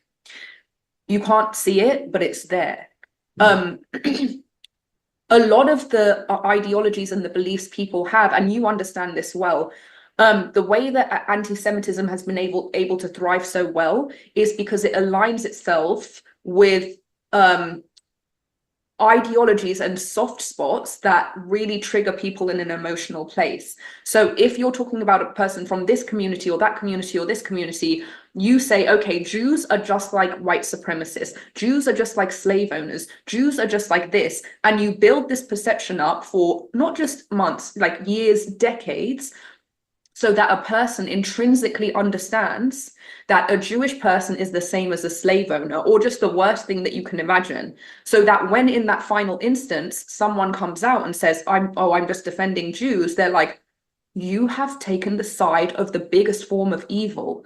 And because they've been primed to think that way for so many years, you can't get through to them anymore. I do remember once in my history, in the late 90s, and I did a history course in college, and our history teacher told us, he was kind of teaching us what, the Nazis did to the Jews, and we had this, obviously, to us, it was completely inconceivable and evil that the German people could do this to the Jewish people. It says, we wouldn't do that. And he said, yes, you would. Is there a demographic in society you would, persecute and consign to concentration camps? I was like, no. But he said, yes, I do. We would do it to pedophiles. And obviously the reaction was, well, look, Jews are not pedophiles. But the point he was making is, a good propaganda campaign will convince people that the Jews are the same thing as pedophiles. You know, it can be very easy to frame Jews as pedophiles. Quite often, to this day, people try to frame Jews as pedophiles. They also try to frame Jews as child killers as well, you know, because of inevitably in the wars that the IDF wages, children die in these wars, and some have an agenda to kind of focus on that and make out that the Jews are uniquely child-killing evil in the world. And somehow it has a... which baffles me, because I think, you know, well, how does that have currency in a day and age where in the West, if we think of who's killing children in the West, it's often Muslims. You know, it's Muslims who are killing children in terrorist attacks. You know, there were child victims of the grooming gangs that were murdered by Muslim grooming gangs. And then, of course, you factor in the honour killings as well. It just seems strange that we've forgotten about Manchester. We've forgotten about the children killed in Nice or Stockholm in the truck attacks there. But all of a sudden, it's kind of it. But it's still somehow fair game to make out that Israel and Israelis are the ultimate child killers in Palestine. It's a very, very strange world we've come to, but that's kind of the point, really. Back then, the communists framed the Jews as capitalists, the Nazis framed the Jews as communists. Nowadays, the left frames the Jews as the new Nazis. You know, they frame Israel as a Nazi state, as a fascist colonial state. It's kind of, it represents everything that we hate. You know, it represents kind of the dying embers of colonialism. It's kind of it's a legacy of our colonial guilt, if you know what I mean. It was the Jews of Europe trying kind of, you know, European colonialism their way, and from there the propaganda gets very, very warped and murky indeed. There are two kind of contradictory narratives going on with the Israel-Palestine, with the history of Israel, the founding of Israel. One being, of course, that the one that's most ridiculous, and one that this book does a lot to debunk, is this line that basically the Jews in Palestine, you know, the Zionist settlers that came to Palestine, it's framed as, you know, they were welcomed with open arms by the Arabs, by the Palestinians, who were the only people in the world to show kindness to the Jews who were fleeing from the Holocaust. They welcomed the Jewish refugees from the Holocaust, and they were rewarded by being kicked out of their homes and, you know, being massacred in the Nakba. You know, that the Jews became the new Nazis. They repaid the kindness of those who took them in from the Nazis with murder and massacre. That's what people believe. That's what people genuinely believe, and because, you know, it subverts the you know, kind of plays on the idea of it toys with the Holocaust as the great crime of our age. Now, the other narrative, of course, is about the Jewish terrorist groups, the Irgun and the Stern Gang that formed in Palestine and went to war with the British army to try and drive them out of Palestine and establish the state of Israel. Now, this is true that there were terrorist groups like the Irgun and the Stern Gang. Now, the point that's often being made by raising the point of the Irgun and the Stern Gang is to say, you know, people think of the Palestinians as terrorists, but the Jews were the terrorists first. But also there is a dark agenda, of course, to try and convince any British kind of patriots that they should consider the Jews their enemy, because the Jews, you know, repaid the British with blood, if you know what I mean. The Jews killed your servicemen back in the 1940s. In terrorist attacks, you know, so, you know, don't trust those Jews, kind of thing. so many skewed kind of angles on the whole thing. I think in some ways this is why the book is quite an important one, though, because it actually tells the story of the Irgun and the Stern Gang. Well, it kind of somewhat tells a story. It describes how they came about. And I think if you read the book, it becomes kind of clearer why the Irgun formed, why they engaged in the terrorism they did, and really, if you are of an anti-colonial persuasion, then the book makes a very compelling case that the Irgun is a group that you should be on the side of, because they were fighting British colonizers, and because like I said, it's about the importance of crossover works, and I think Ghosts of a Holy War is a very good crossover book. And she describes in the introduction that although she has a kind of dual nationality with, Yardina Schwartz, she's a journalist for, an award-winning journalist and Emmy-nominated producer who worked at NBC News, including at the Today Show. Her reporting has appeared in the New York Times, Wall Street Journal, The Economist, Time, National Geographic and Rolling Stone, among other publications. A graduate of Columbia Journalism School, she spent a decade reporting from Israel, earning the 2016 RNA Award for Excellence in Magazine Reporting. She lives in New York's Hudson Valley. Right. Now, like I said, I think it's, if you're going to lend a book to a pro-Palestine activist, it has to chime with them to a degree. It has to kind of tell enough of the authentic story of the Israel-Palestine issue, that they won't just throw it against the wall and say, this is bullshit, this is Zionist propaganda. It has to kind of speak on things that they already take issue with and see as an injustice. Now, she kind of lays out from the beginning in her introduction that there are things about Israel that she never felt right about. Or certainly, Israel's behaviour in the occupation that she never felt right about. She says, "Before I read David's letters, I knew little about the Hebron massacre or the history of Hebron. What I knew was that Hebron today is antithetical to the Hebron David described. The Hebron I knew was the godforsaken place I had visited once in 2011 and never wished to see again. I was a student at Columbia's Graduate School of Journalism at the time, led by Professor Ari Goldman, a former New York Times religion correspondent, and adjunct Professor Gershom Gorenberg, author of The Accidental Empire, Israel and the Birth of the Settlements, 1967 to 1977. Our covering religion class spent 10 days reporting from Israel and the West Bank. Each of us covered a story of our choosing.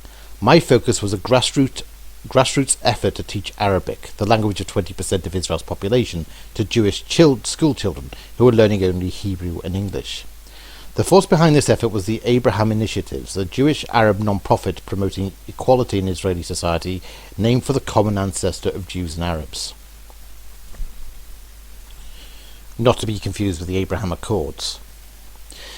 As the only Jewish student in my covering religion class and the only one to have visited Israel before, I knew more about Hebron than others in our group. Yet nothing had prepared me for what we encountered that day. Our tour was led by a member of Breaking the Silence, an organisation founded by Israeli soldiers who had served in Hebron and objected to the injustices they were forced to carry out. They wanted Israelis to know what was being done in their name of security. Nightly raids into security. They wanted Israelis to know what was being done in the name of security. Nightly raids into randomly chosen Palestinian homes, beatings of those who resisted, stifling restrictions of movement on their own streets, and more. Our tour began just outside of Hebron in the Jewish settlement of Kiryat Arba at the grave of Jewish terrorist Baruch Goldstein. Just after dawn on February 25, 1994, the Brooklyn-born physician and resident of Kiryat Arba entered the tomb of the patriarchs and matriarchs, the ancient burial site of Abraham and Sarah, Isaac and Rebekah, Jacob and Leah. Sacred to both Jews and Muslims, the imposing stone complex contains a synagogue and a mosque. As Muslim worshippers bowed their heads to the ground in prayer, Goldstein opened fire, spraying bullets across the whole of Isaac. By the time congregants overtook him and beat him to death, Goldstein had killed 29 men and boys and wounded more than 100 others. When visiting a cemetery, it is a Jewish custom to place a stone on the grave of someone beloved or revered as a sign of respect and mourning. The long grey slab of Goldstein's grave was covered in stones. To the holy Baruch Goldstein, who gave his life for the Jewish people, the Torah and the land of Israel, read the words engraved on his tombstone. I knew about Goldstein's attack. I did not know he had so many admirers. The setting for his grave in Meir Kahan Park is itself a glorification of Jewish extremism, a memorial to Goldstein's mentor, Meir Kahane, the godfather of today's Jewish nationalist movement, who was assassinated in Manhattan in 1990 in one of the earliest cases of Islamic terrorism on US soil. The gunman, Egyptian-American El Said Nassar, was acquitted following a trial in which his defense was partly funded by Osama bin Laden. Nassar was later linked to the 1993 World Trade Center bombing. As we stood around Goldstein's grave listening to our professors discuss his and Kahane's actions, a settler from Hebron approached and listened, then attempted to forcefully remove us from the site. He called a soldier and threatened to have us escorted out of Hebron by the military if we didn't leave immediately. Knowing that this man could easily end our tour, we left and made our way to Hebron. Hebron is the only city in the West Bank that is populated by both Israelis and Palestinians. While the notion of Jews and Muslims living together in such a contentious place may sound like a remarkable sign of cope, a walk through Hebron's old city was a good way to extinguish that hope. The streets were dotted with memorials to Israelis as young as 10 months old who had been killed there in terrorist attacks. Young soldiers with M16s slung over their shoulders stood guard at nearly every corner. Others sat behind the glass windows of checkpoints or gazed down from the rooftops of buildings. Lines of barbed wire scratched through every view of what could have been a beautiful landscape of ancient stone homes and terraced hillsides. The streets of the old city were largely deserted, with Arab storefronts permanently shuttered. Some of the doors of abandoned Arab shops and homes had been spray-painted with blue stars of David, as if to say, "This is ours now." Others triumphantly declared, "I'm Israel Kai, the people of Israel live." We walked through the tomb of the patriarchs and matriarchs, the imposing stone edifice built by the Jewish king Herod in the 1st century BCE. Standing like a fortress atop the cave in which the Jewish forefathers and mothers are believed to be buried, it is one of the world's oldest structures, still standing in one piece, still serving the same purpose it served 2,000 years ago. After Goldstein's attack, the holy site was divided into a Jewish side and a Muslim side. From the Jewish side of the tomb, we could hear the Muslim call to prayer and see Muslim worshippers through the windows of rooms containing cenotaphs of the biblical forefathers and mothers. The cavernous space was humming with worshippers and tour groups, footsteps and blessings. Yet outside, the streets of Hebron were a ghost town. Parts of Shuhada Street, the main artery of the old city, whose Arabic name means Martyr Street, are restricted to Jewish passage only.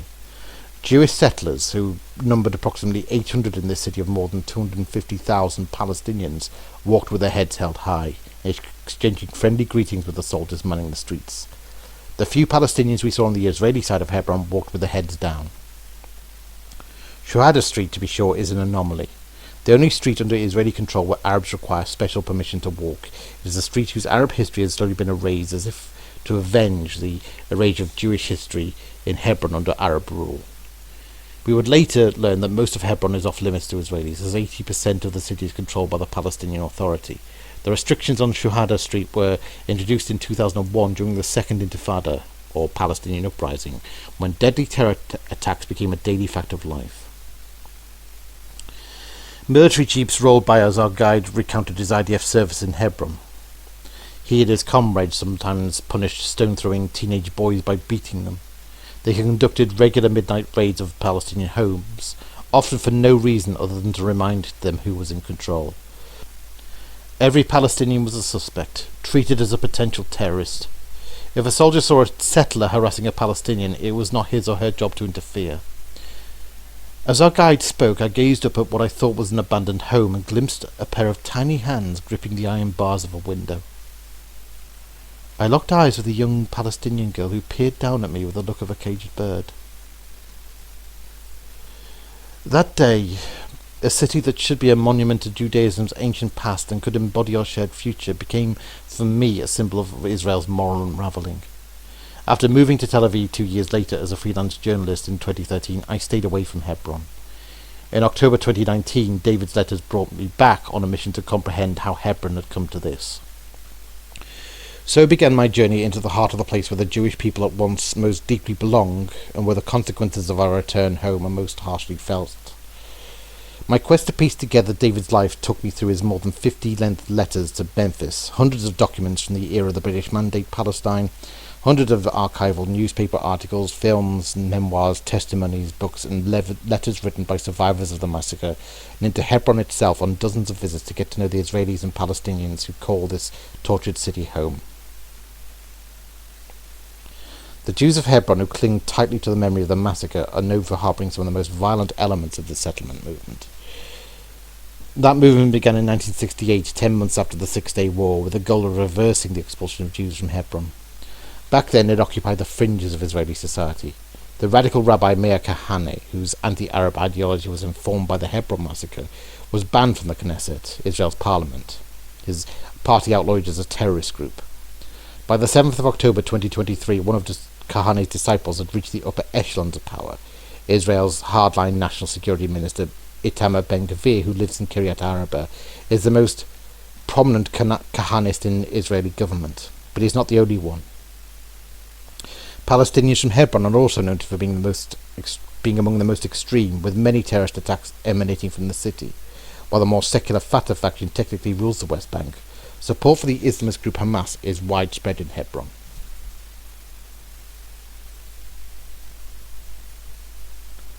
Right. So she kind of nails a flag to the mast there of, I'm not going to defend everything Israel does. I'm not going to defend this occupation. Or even,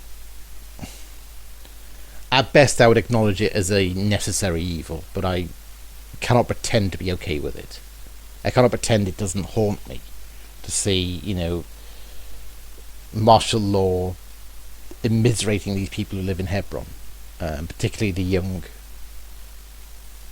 And there's a reason why a lot of IDF who serve in Hebron, serve in the West Bank, many of them kind of return home kind of committed leftists and say, I'm just so ashamed of what we were part of there. My mum actually met one of those IDF soldiers who approached her, and my mum kind of was part of the Solidarity movement. She did briefly visit the West Bank in the mid-2000s, and she said that there was an IDF soldier who approached her, and this was at the time, of course, when we, Britain and America, were occupying Iraq, and he was kind of saying to them, to our group, well, you claim that we're occupied, but aren't you hypocrites when your government occupies the people of Iraq? And I don't agree with the occupation of Iraq. I don't really agree with the occupation of the West Bank either, but I'm a reservist. I've been called to do this job, and we feel like we're we feel like we're between a rock and a hard place here. I mean, I don't think anyone would ever claim that Israel is perfect as a society. But that's not the point. The point is, do you have to side with Israel when its existence is threatened by genocidal forces like Hamas and Hezbollah and Iran, who just want to wipe Israel off the map completely? You've got to make your choice, haven't you? I mean, the premise of the book is it concerns the framing for the book is this, that now just to explain the notion of the book, though.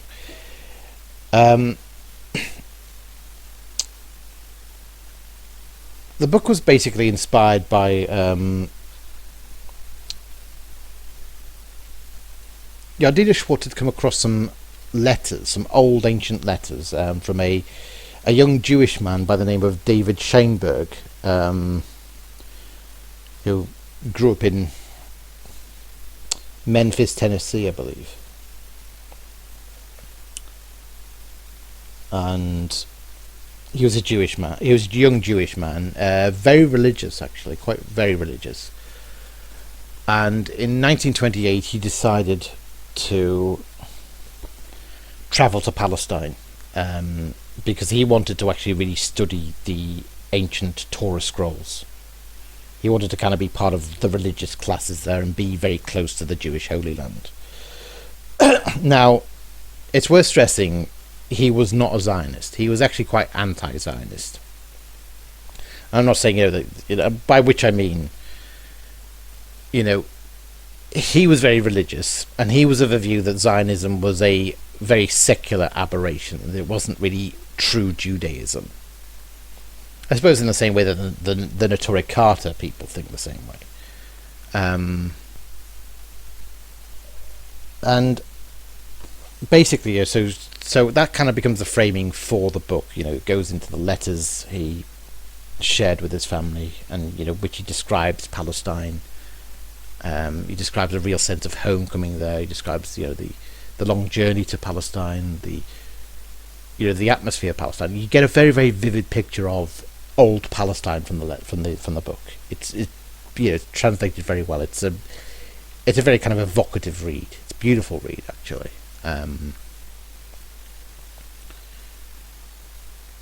And he says he feels a real sense of homecoming here now that he's with the Jewish people, and unfortunately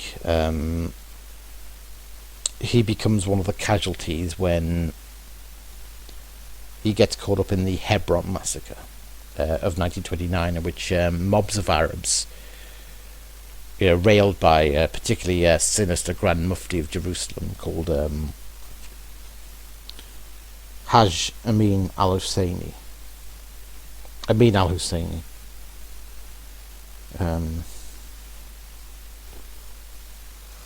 More on him in a moment. He was quite instrumental in stirring up an Arab mob that just started to go house to house, attacking Jews, beating Jews to death. They invaded Jewish homes. They beat Jewish men to death, Jewish women to death. They even killed Jewish babies. Like, they actually took babies and literally they would take a baby and bash their head against a wall. They would kill babies, basically. And David was caught up in this massacre. The book describes the massacre in very, very vivid detail, which is kind of key. And it was all stirred by the Grand Mufti of Jerusalem, al-Husseini, who just spread a malicious rumor that the Jews were trying to take over the Temple Mount. Now, to me, this book is actually the perfect antidote to the kind of the agenda of Ilan Pappé, if you know what I mean. The ideological agenda of Ilan Pappé. Because the thing about the ethnic cleansing of Palestine is that reading it now, I realise that the whole thing just completely,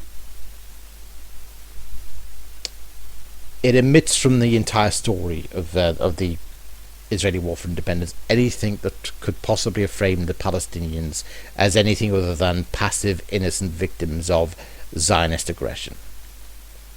The victims are always innocent.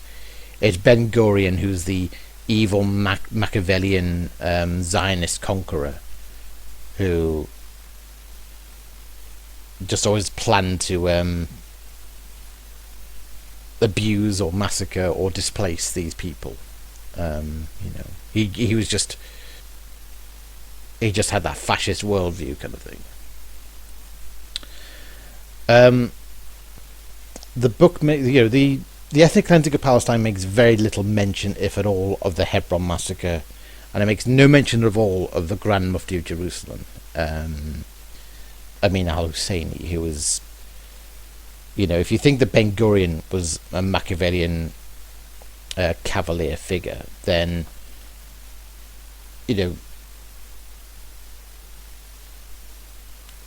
Ilan Pappy's book makes no mention of the fact that the Palestinian leadership under Amin al-Husseini was far more sinister and far more Machiavellian and cavalier, and honestly, the Grand Mufti of Jerusalem was an incredibly evil man. He was an evil Nazi, frankly. And the book goes into great detail of the Grand Mufti. And I'll read this here. They called him faithful. They called him faithful. Born in Jerusalem in 1895 to one of the most prominent Arab families in Palestine, Amin al-Husseini was preordained to a life of luxury.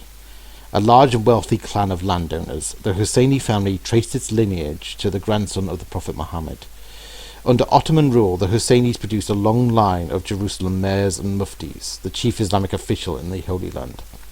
Amin's father was Mufti of Jerusalem, as was his father's father. Amin, the Arabic word for faithful, was born to his polygamous father's second wife, Zainab. After attending a Turkish government school in Jerusalem, Amin studied in Cairo under the Islamic scholar Sheikh Rashid Rida, who taught an ultra-conservative brand of Islam that advocated the establishment of a global Islamic caliphate. Amin went on to Al-Azhar, Cairo's preeminent Islamic university, for 1 year. Failing to complete his studies, he never earned the honorific of Sheikh. At the age of 18, he made a pilgrimage to Mecca, fulfilling the Muslim duty of Hajj. As one of the 5 pillars of Islam, Hajj is the most significant event a Muslim can experience. From then on, he was known as Hajj Amin. He developed his loathing of Jews from a young age. As a teenager, Amin learned the Prophet Muhammad's complex relationship with the Jewish tribes of Arabia, descendants of the ancient Israelites who had arrived there after their expulsion from the kingdom of Judea.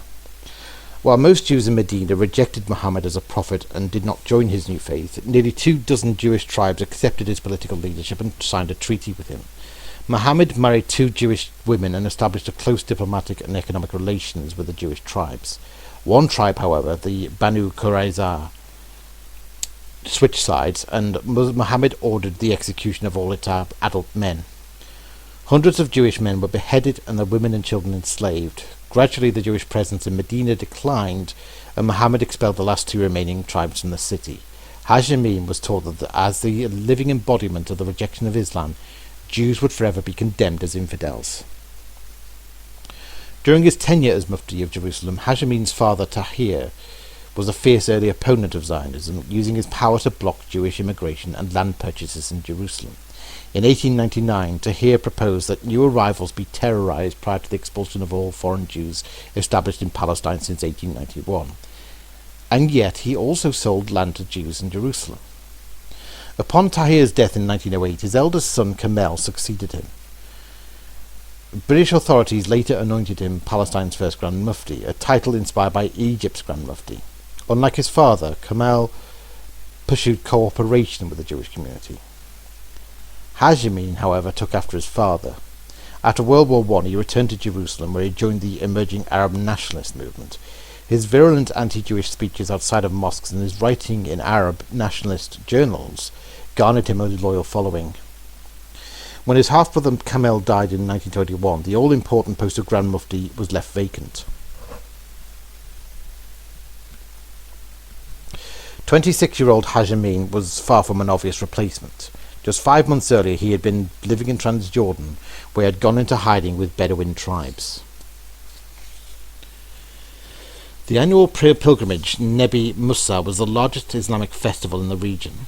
The annual procession led from Jerusalem to the site in the Judean desert where Muslims believe Moses, Nebi Musa in Arabic, is buried. Celebrated since the days of Sultan Saladin, Nebi Musa was the most important Islamic pilgrimage site in Palestine. During Ottoman rule, the Turks deployed thousands of soldiers to maintain order. New to the area, the British did no such thing.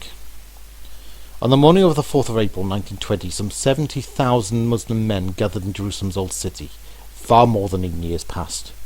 "We won the country by the sword, we will keep the country by the sword," they cried, recalling the Muslim conquest of Jerusalem from the Byzantine Empire a millennium earlier.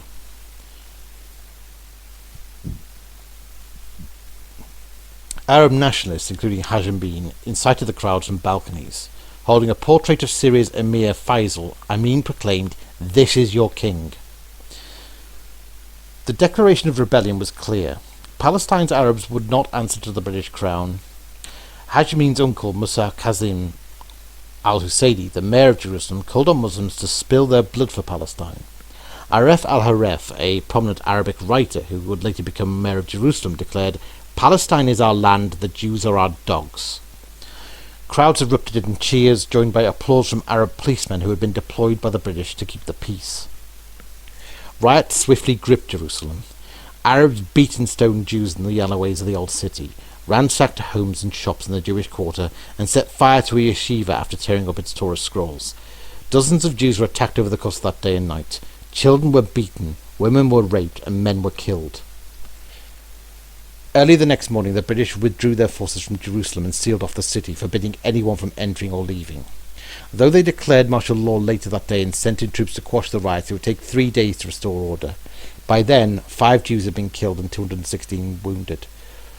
4 Arabs were also killed in the riots, including a girl who fell from a window after being struck in the head by a stray bullet.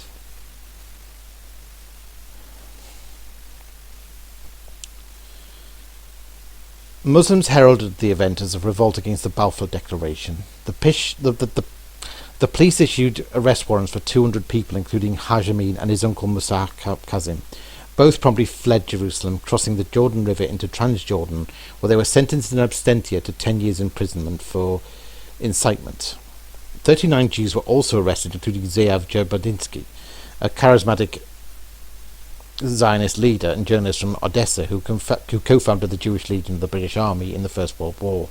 Having organised self-defence units during the pogroms in Russia, Jabotinsky was now training Palestine's Jews in self-defence and firearms. Just weeks before the pilgrimage to Nebi Musa, he had helped to establish the Haganah, the Zionist paramilitary organisation. The Haganah, the Hebrew word for defence, was created to empower Jews to protect themselves from Arab attacks. On the 4th of April 1920, Jabotinsky had amassed some 600 young men to aid the Jews under assault in Jerusalem's old city. British forces kept them outside the city walls. They wouldn't have been much help anyway. Most of the men, some as young as 13, were armed with sticks. Their training centre was the Jerusalem playground, and they stored their weapons at a local library.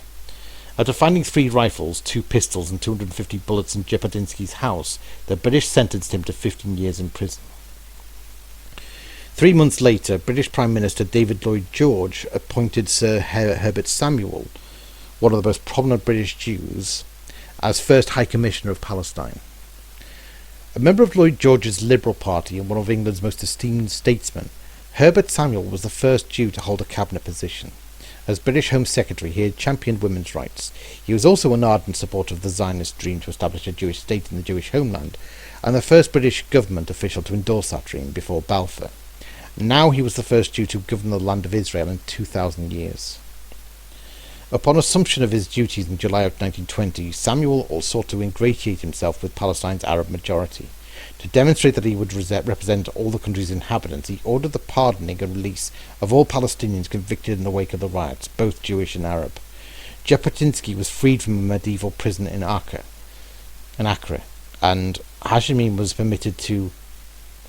Jabotinsky was freed from a medieval prison in Acre, and Haj Amin was permitted to return from hiding in Transjordan. He arrived in Jerusalem in September, and upon the death of his half-brother Kamel 5 months later, announced his candidacy for the position of Grand Mufti. There were 3 other contenders for the job, all of them more qualified, more moderate, and far less anti-Semitic than Haj Amin. His chief rival was nominated by an equally prominent Jerusalem family, the Nashashibis. After the riots of 1920, Haj Amin's uncle Musa had been deposed as mayor of Jerusalem and replaced by Ragheb Bey al-Nashashibi. Mayor Nashashibi actively campaigned against Haj Amin, who came in 4th, dead last in the April 1921 elections. Yet according to regulations, it was up to the High Commissioner to appoint the new Mufti from among the 3 leading candidates. The Husseini family launched a protest campaign charging that the Jews had exerted their sinister influence against Haj Amin's candidacy. A notice posted in the old city proclaimed, "Wake up Muslims, the Jews are interfering in the election of the Mufti." It went on to warn Arabs that the Nashashibi-backed candidate would hand over to the Jews the Dome of the Rock and the Yaska Mosque and the Aqsa Mosque so that they might pull them down and rebuild the temple. The pressure worked. The Nashashibi-backed candidate dropped off out of the race, and in a curious failure of his better judgment, Sir Herbert Samuel appointed Hashemim al-Husseini as Grand Mufti of Jerusalem on May 8, 1921. The position came with a lifetime tenure. Husseini was no stranger to the British. As a 19-year-old officer in the Ottoman army during World War I, he had left his post to recruit 2,000 Arabs to join the revolt against the Turks in Jerusalem. In 1922, Hashemim was elected president of the Supreme Muslim Council, a centralized body created by High Commissioner Samuel in 1921 to oversee Palestine's mosques, Sharia courts and religious schools. Perhaps most importantly, the Supreme Muslim Council oversaw all Waqf property, lands and shrines that were held as charitable trusts, which included the Haram al-Sharif, or Temple Mount, and the Western Wall. The two powerful positions transformed Hashemim into the indisputable leader of Palestine's Muslims. The appointment of a man who never completed his religious studies to the highest Islamic calling in the Holy Land drew some controversy, though Husseini sought to reinvent his biography throughout the years, claiming to be ordained as a Muslim cleric with the requisite knowledge of Sharia law. He had never obtained a degree or taken the necessary study for ordination as a legal scholar. A slight man with fair skin, blonde hair, blue eyes, a trim red beard and a disarming smile, Hashemim wore long traditional robes and a white turban wrapped around a fez. From the beginning of his tenure, he was already emerging as the father of Palestinian Arab nationalism. Until the early 1920s, there had been little to no discussion of a Palestinian nation. Hashemim, like other Muslim leaders in Palestine, championed the ideology of a greater Syria in which Palestine would represent southern Syria. After France defeated Syria's King Faisal in July 1920, putting an end to that idea, Amin and other Arab notables envisioned a new goal, an independent Palestine centered in Jerusalem. Palestinian nationalism was born as a direct response to Zionism. Palestine, after all, had never been free or independent. Before the British conquest in 1917, Palestine had been ruled by the Ottomans, who followed the Mamluks, who followed the Ayyubids, who followed the Crusaders, who followed a long list of foreign powers going back to the Romans. And yet, because so many of those ruling factions were Islamic empires, they were not seen by Palestinian Muslims as foreign. The prospect of Palestine becoming home to a large Jewish population in which Muslims could become a minority threatened centuries of Muslim hegemony. In the first decade of the British Mandate, Palestine's Jewish population grew by 300,000, giving fuel to those fears. Douglas Velder Duff, a Royal Navy officer and police constable stationed in Jerusalem during the Grand Mufti's reign, wrote a fascinating memoir detailing his time in Palestine. In it, he described Hashemim as both unscrupulous and treacherous, and among the more picturesque and romantic figures of our modern days. A post-World War II CIA profile of Hashemim would later note, part of his charm lies in his deep oriental courtesy. He sees a visitor not only to the door but to the gate as well and speeds him on his way with blessings. Yet this soft-spoken, seemingly mild-mannered cleric had a sinister side. In spite of his genteel charm, the CIA noted, he is ruthless towards his opponents. Hashemim assured British officials that he would cooperate with them and that he was the only Arab leader in Palestine who could maintain peace. It was best, the British thought, to keep him close. After all, the Husseini family had filled the position of Jerusalem's Grand Mufti for generations. As a Jew and a Zionist, High Commissioner Samuel had the trust of the country's Jewish population. By supporting Hashemim, he hoped to win the trust of the Arab population. The decision would come to be regarded as one of Samuel's greatest blunders. Yeah. Al-Husseini.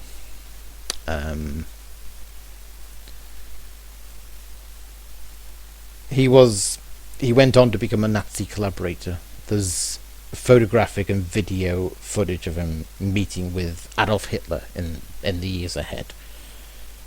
They were both complicit in the idea, he was complicit with the Nazis in the idea of ensuring the extermination of the Jews. And he played a big part in lobbying the British government to block Jewish refugees to Palestine. And condemning them to either extermination in Europe or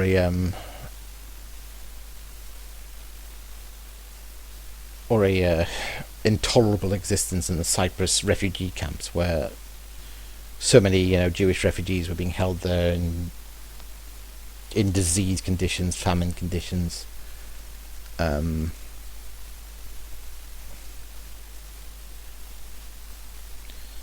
But this pleased Al-Husseini. Of course, Jews had always been in Palestine, but after 1920, the pace of Jewish immigration skyrocketed. In 1921, Al-Husseini was appointed the Grand Mufti of Jerusalem, essentially the spiritual leader of Palestinian Muslims, and used his authority to oppose Jewish settlement and advocate for Palestinian Arab nationalism. Throughout the 1920s and 1930s, he was connected with everything, from charity campaigns to deadly riots between Jews and Muslims over the future of Palestine. In 1936, tensions boiled over into an Arab revolt, in which Al-Husseini was a leading figure, hoping to inspire the Palestinians to rise up by force of arms and kick the British and the Jews out of the region. The uprising was put down by British troops, and Al-Husseini fled to Lebanon. But his opposition to the British and the Jews made him something of a hero to Arabs and Muslims far beyond his homeland. Using his existing popularity, Al-Husseini lent his support to anti-British elements in Iraq's government, and ultimately ensured the accession of the anti-British Rashid Ali as Prime Minister. Al-Husseini realized that the war presented the perfect opportunity to agitate not just for Palestinian causes, but pan-Arab nationalism.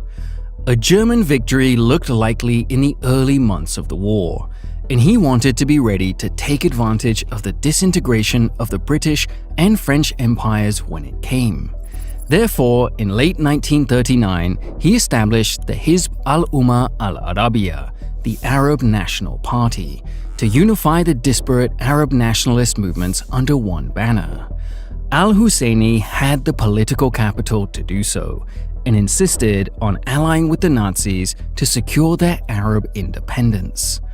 Al-Husseini sent his personal secretary to meet with the Germans in the summer of 1940, first in Turkey, and then to meet Nazi Foreign Minister Joachim von Ribbentrop in Berlin. Al-Husseini suggested that the Nazis should make a declaration of support for Arab independence, which would inspire armed revolts in the Muslim world that would only weaken the British even more.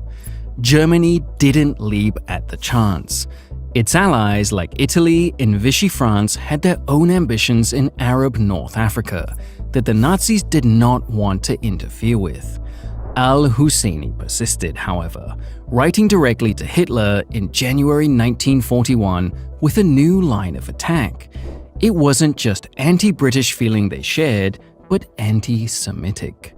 The struggle in Palestine was, Al-Husseini wrote to the Führer, a shared struggle with Germany against the Jews, quote, whose secret weapons, finance, corruption, and intrigue were aligned with British bayonets.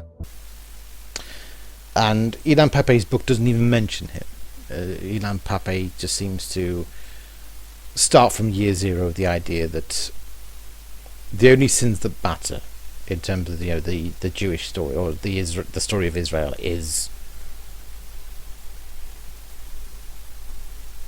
what the Israelis did when they established their state. When they established their state and what the Israeli state went on to do. Everything prior to then is kind of doesn't matter, The Palestinians were the innocent ones who had their land stolen by us.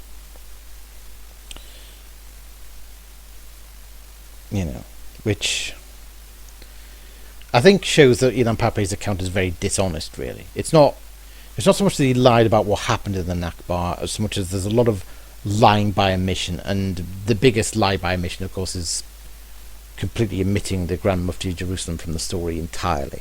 But he's one of the key players in what led to the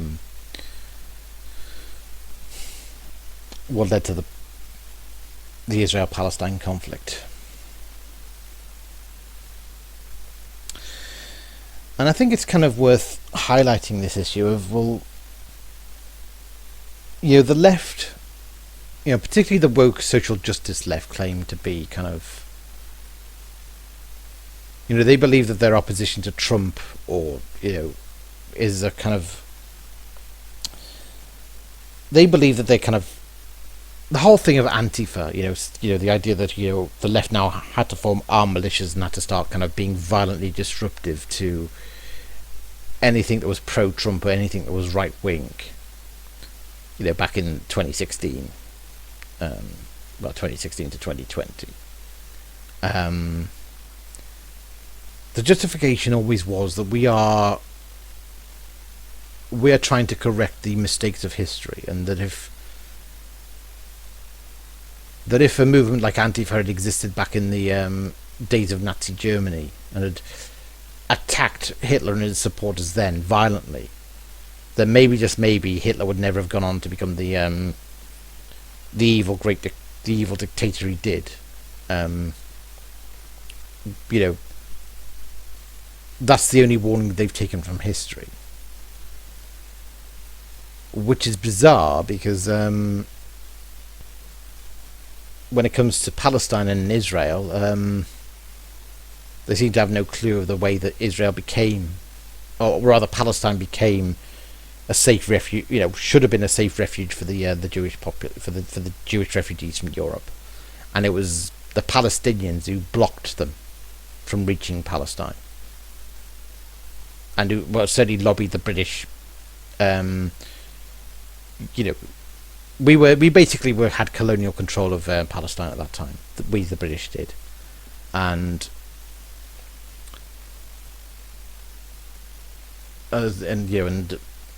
we wanted to keep the Muslim and Palestinian, the Muslim Arab population sweet. We wanted to kind of appease their grievance, and in doing so, we pretty much threw the Jews under the bus. And in doing so, we decided that we would appease their desire to just stop the Jews coming to Palestine. The Jews were basically the underdog in that scenario, and that's again something that a lot of kind of Marxist historians will rewrite the history on and make out that the Jews were the benefactors and the Arabs were the ones who suffered. It was the other way around. If you read that book, it's clear that it was the other way around. It was the Arab majority treated the Jewish population like shit, and the British were happy to appease them if they had a grievance with the Jews. It was the Jews that were the ones that were penalised the most by the British. It was the path of least resistance, basically. Why does Israel exist? Because the whole idea of Zionism, the creation of a Jewish state, was deeply unpopular in Europe and among most European Jews before 1939. Very few of them were persuaded of it. They thought it was a bad idea. They could see the problems of moving Jews into an area which was already inhabited by Arabs. There was already a large Jewish settlement in what was then the British Mandate of Palestine, but not a nation. But after the death camps were opened in 1945, even the most obdurate opponents of the Zionist program of creating a Jewish state in the Middle East, even they gave up. They said there has to be somewhere to go. Most people don't know the record of the civilized nations of the world in the period before 1939. They don't know how they simply closed their doors to Jewish refugees from Nazi persecution. Even worse, they don't know that Britain was one of the most foremost in closing those doors, because Britain controlled migration to what was then its colonial possession, the Palestine Mandate. And in 1939, having promised to create a national home for the Jews, pretty much ended Jewish migration to that part of the world. 1939, this was after the terrible events of what most people will have heard of, Kristallnacht, in November 1938, when the German government openly sponsored a murderous pogrom against the Jews of Germany. You could not have been in any doubt in May 1939, when we started shutting down Jewish migration to Palestine, you could not have been in any doubt of the dangers of the Jews of Europe from Nazi Germany, and yet we closed it. And it's the most extraordinary event. But this was general at the time. And so but people changed their minds. And so that is, Israel doesn't exist for any other reason than that. Millions of people, some Jewish, many not, recognized that Jews had in future to have somewhere to go if the persecution started again. That's why it's there.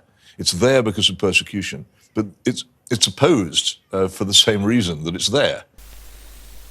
But, you know, it's strange, though, because, you know, I think, what would the average pro-Palestine activist say if you asked them?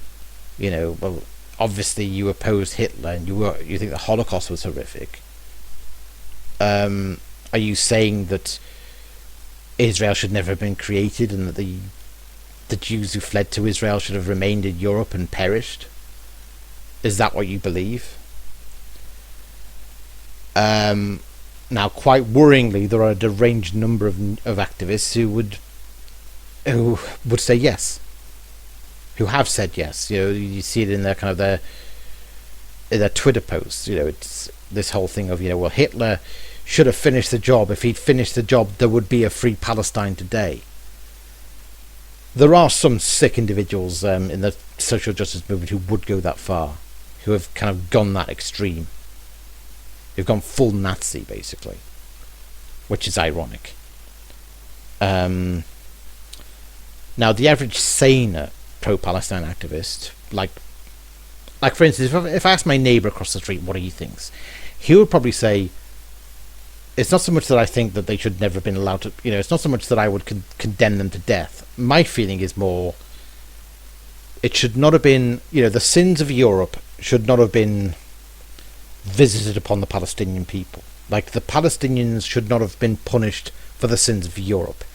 If there should have been a Jewish safe state, it should have been established in Europe, not in Palestine. Basically, that's what they would say, I suppose. Or that it wasn't fair on the Palestinians that they suffered the brunt of it. You know, because they were innocent of the whole rise of Nazism. Now, even that does not really hold up in the book, because she describes the collaboration between Hitler and the Grand Mufti of Jerusalem, and how the Grand Mufti of Jerusalem even did speeches, you know, did Arabic speeches for the Nazis that encouraged anti-Semitism in places like Iraq and Palestine, and encouraging more pogroms, basically. And I think also, to a degree, that this whole thing about, you know, feeling like the Jews should never have settled in Palestine, it's based, I think, on a very modern, particularly with the current generation of activists. It's based on this kind of modern, completely out of touch view of what it's like to what refugee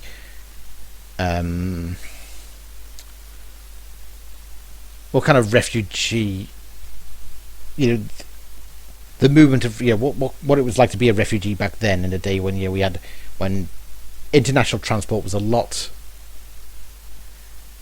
more difficult, a lot slower, a lot more arduous. I mean, you know, David's account of going to Palestine, he takes a long boat trip there. It takes him months to get to Palestine, across the ocean. He'd be able to do it in a day now. He'd just be able to fly over. But back then it was, you know, it would have taken him months. And it was the same with the refugee flows from Europe. You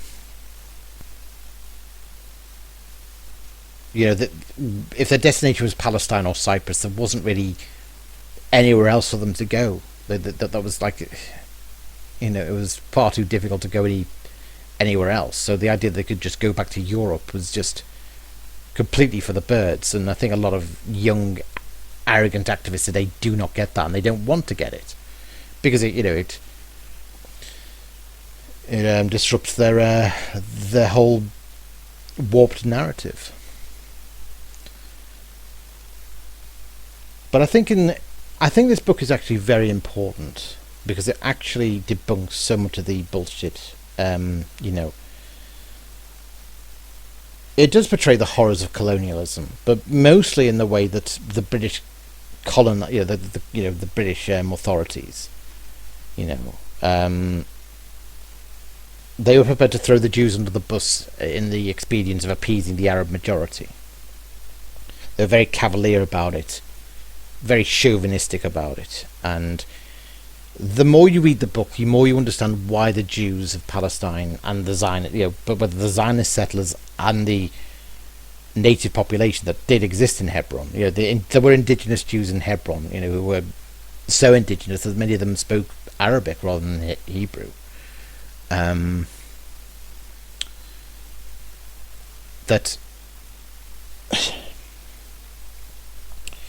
you understand why these Jews basically decided to take up arms, why groups like the Irgun formed to drive the British out of Palestine and fight for self-governance, because they had thousands of their brothers were being killed in Europe by Hitler, and they're being given scant protection after the Hebron massacre in 1929.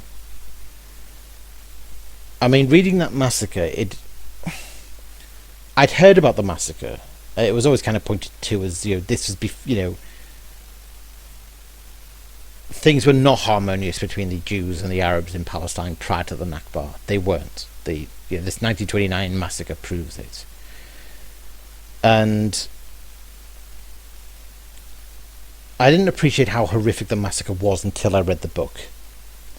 It describes in vivid detail how it happens, and moreover, it describes it in a way that is very tangible and very relatable, in the sense of, we know what communities are like, and we know how neighbourhood gossip, malicious gossip can spread.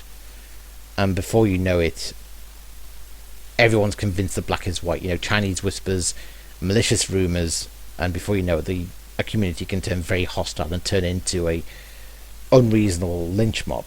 The book kind of speaks to that understanding of how conspiring communities can be and how malicious spreaders of rumors can be, and it describes what happens to the Jews, and it's just horrifying. It's just describes an unreasoning mob just doing the most horrific and unimaginable mob violence, including on children, including on newborn babies.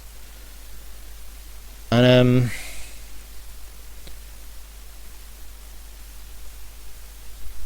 there's a very, very poignant line she adds in there, which is that there was no IDF to protect them back then.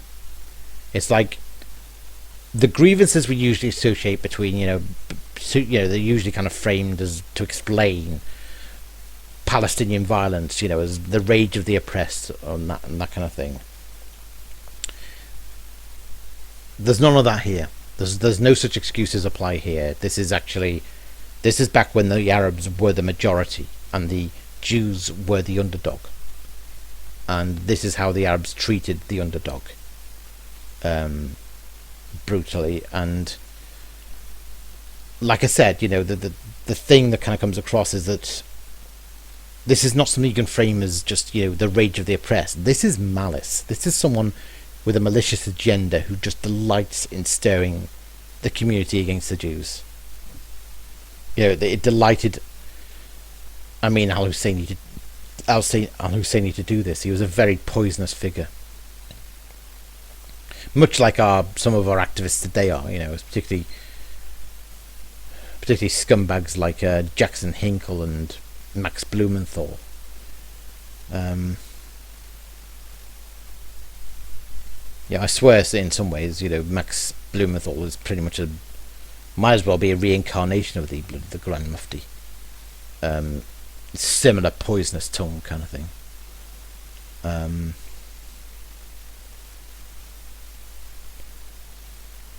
I think that's kind of...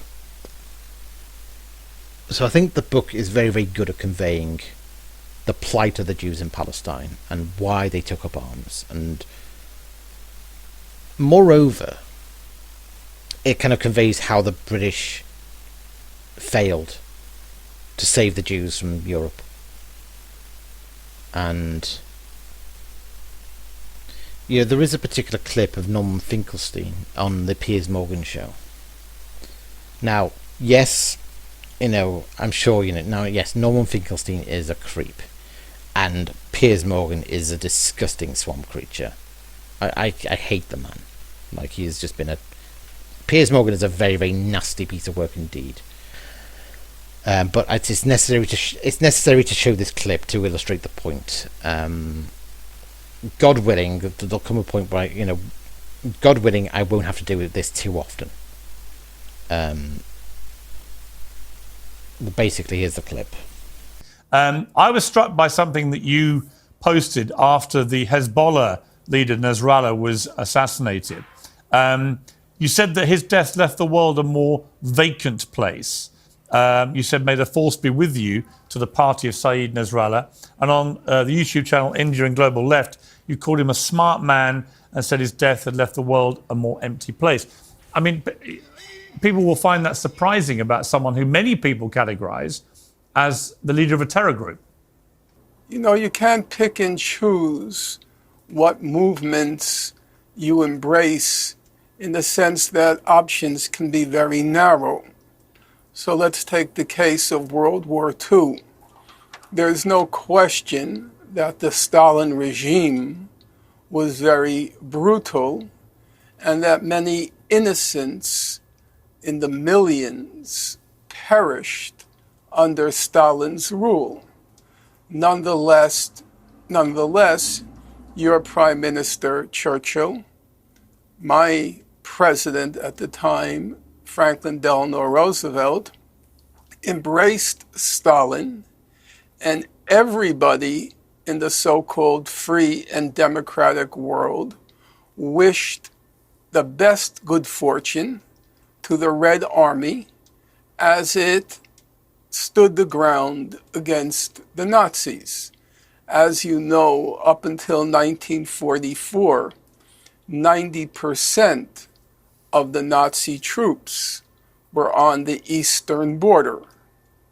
And as you know, about 300,000 Americans died during World War II. About 400,000 Brits died during World War II. And about 30 million Russians died during World War II.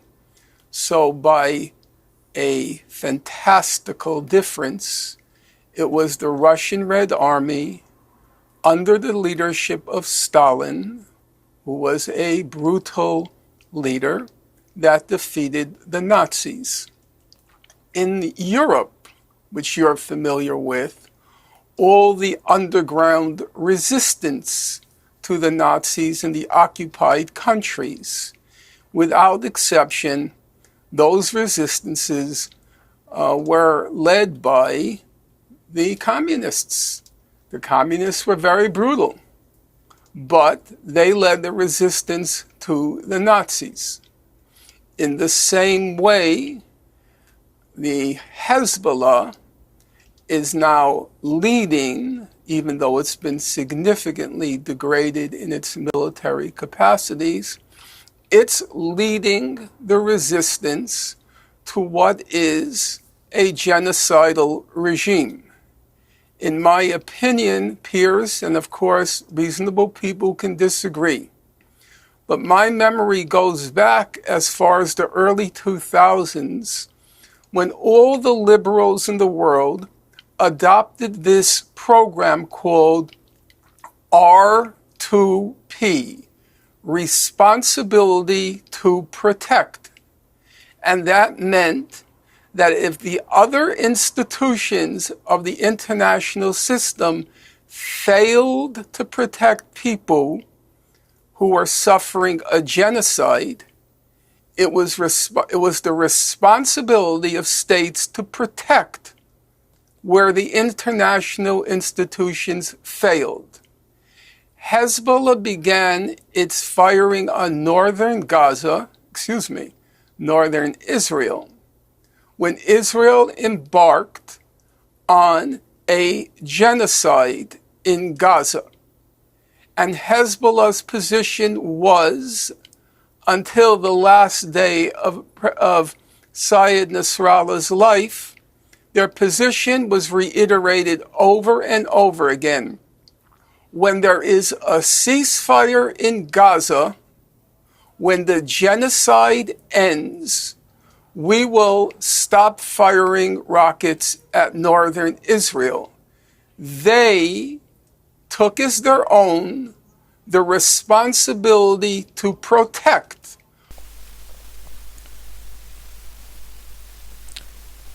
Responsibility to protect, he said. And he's talking about the idea that there was no notion of responsibility to protect per se in ancient times. It was just, each army would act on the responsibility to protect its own, not protect, the innocent of another nation. And basically that he's making the case that's what the Russians did in World War II. That the Russians, the Soviets, they served a very vile regime, the Stalin's regime, which was just an absolute kind of, tyranny, an absolute communist tyranny. But they were on the right side of history in that they did fight and defeat the Nazis. They helped Britain fight and defeat the Nazis, and end the Nazi menace, and end the Nazi the Holocaust, basically. The Holocaust against the Jews. So in a way they unwittingly lived up to a not yet existent ethos, principle in international law, which is responsibility to protect. It kind of came into vogue as a celebrated principle after Clinton and Blair finally intervened in Kosovo against Milosevic in a kind of humanitarian intervention. And Norman Finkelstein is saying, basically, in effect, that's what Hezbollah are doing when they're bombing Israel. They're saying, Israel's conducting a genocide in Gaza, and Hezbollah is bombing Israel out of a responsibility to protect. That's his bullshit account. But, a lot of the pro-Palestine activists view Norman Finkelstein as their guru, as their voice to justify their cult, their positions. But if we take that principle into effect, then we have to conclude, really, that what the founding fathers of Israel did, the Irgun and the Haganah, when they established the Israeli state, what they did was the epitome of living up to the responsibility to protect.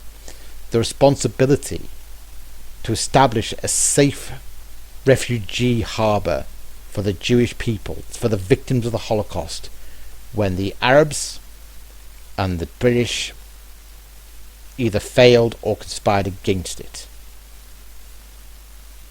In that sense, the establishment of Israel was born of the principle of responsibility to protect. And that is gotten across very beautifully in the book. And quite a few, Natasha Horsdorf has said this, Brendan O'Neill has said this, that, people talk about Israel as a colonial project, when in fact, in many ways, Israel was one of the great success stories of decolonization.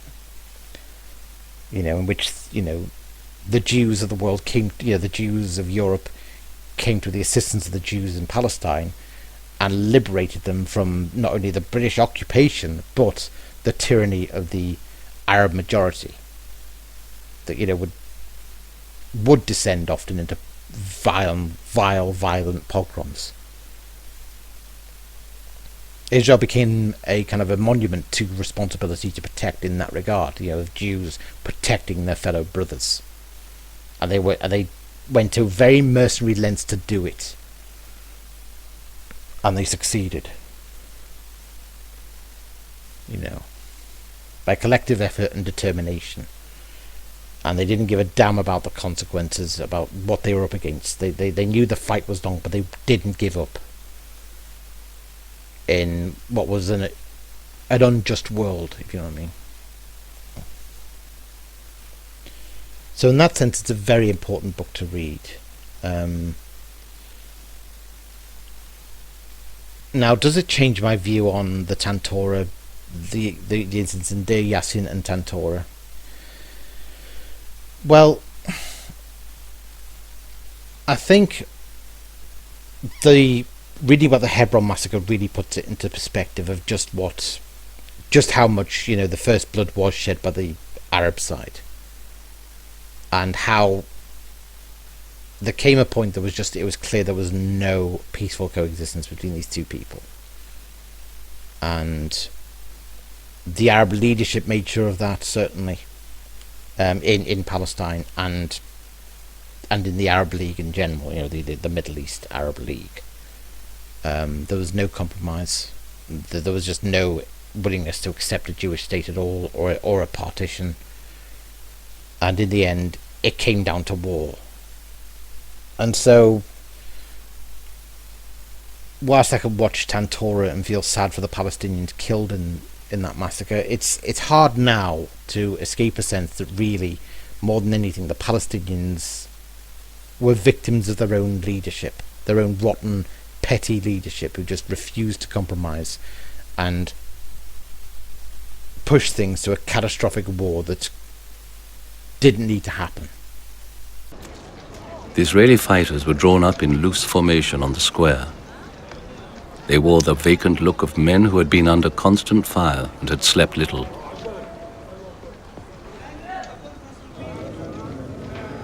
The Jewish civilians gathered up their belongings and trudged off to the square.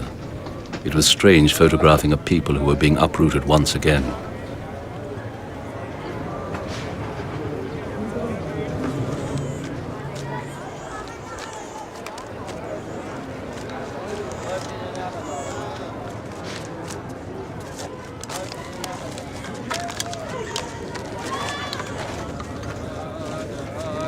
The first wave of refugees reached Zion Gate, borderline between the old and new Jerusalem.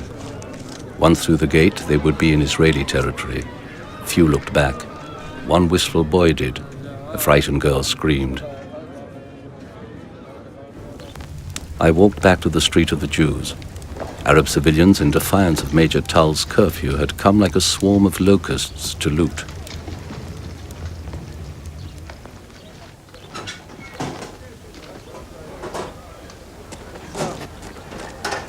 A proud Muslim led the way, followed by his wife carrying scrolls from a nearby synagogue. His daughter was balancing a carton of matzahs on her head. Distracted by the speed with which the quarter was being destroyed, I almost missed the terrified girl running down the street. In her terror, she bared her teeth like a trapped animal. The ground floor of a building had been converted into a makeshift hospital.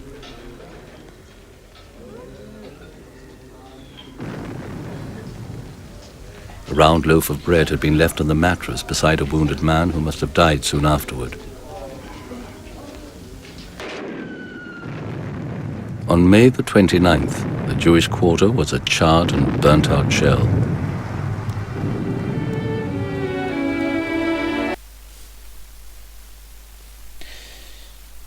And I think it's important. I think the reason why this book is so crucial and important, though, is because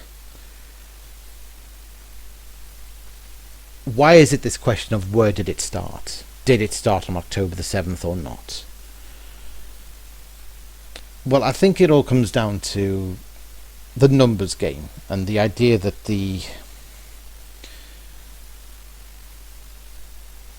I think in fact it comes down to the idea of Palestinian nationalism. I think the reason why the Palestinians referred to themselves as the Palestinians, why there came this belief that the Arabs of Palestine were Palestinians, they were kind of native to a mandated territory that they claim was a homeland taken from them, is it kind of paints the Palestinians as a minority, as an endangered minority who were displaced, massacred by the Israelis, and in that framing, every single death of a Palestinian is hits hard for most leftists, because it's like, these Palestinians have suffered enough, haven't they? They've suffered enough losses, And particularly when it comes to the bombings in the Gaza Strip. The point is, the horror is always, the idea of the Palestinians almost as being an endangered race, an endangered demographic, and each death contributing to the sense of genocide.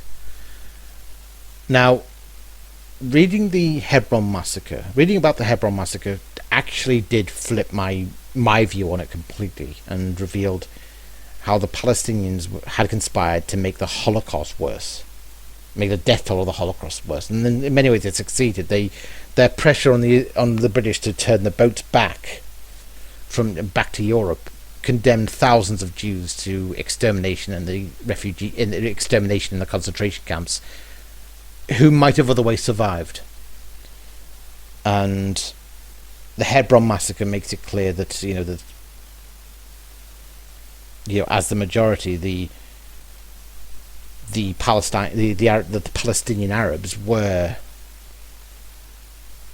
out to kill as many Jews as possible. And I think that does kind of flip the sense of the moral horror and realization that it is the Israelis who are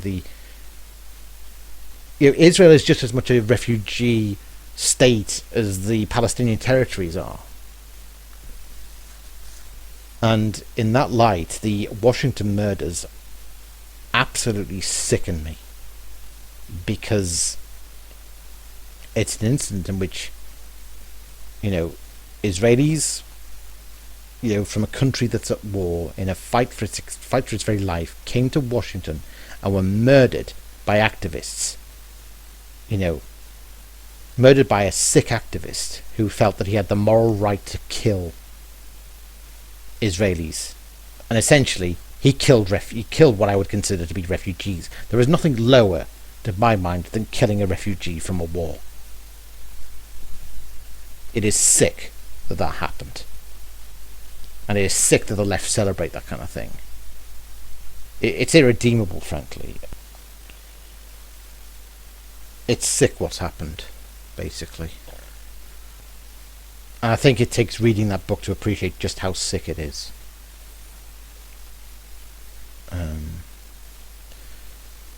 But yeah, I do think the book is actually the perfect antidote to the nonsense of Ilan Pappé and a lot of the trash of the social justice warrior crowd.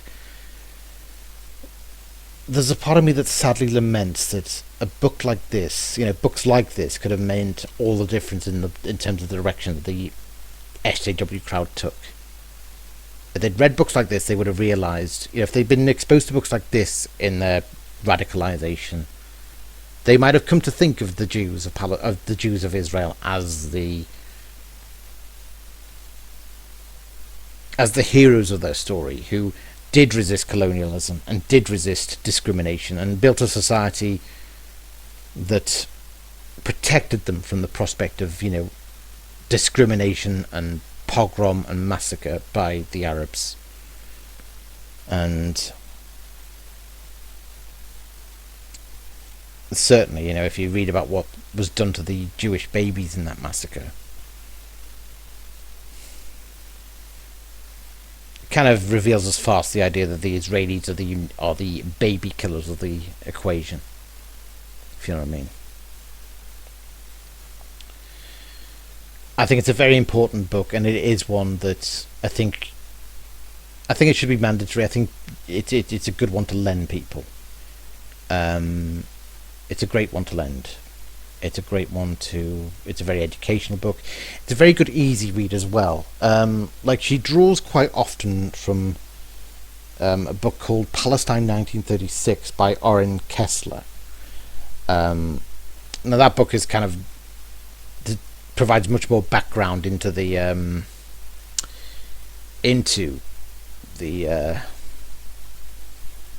what the Palestinian leadership was like, what the Palestinian government was like, and the mendacious and Machiavellian, sinister influence of the Grand Mufti al-Husseini, and basically the decisions made there that kind of doomed the Palestinian people to their displacement, as it were.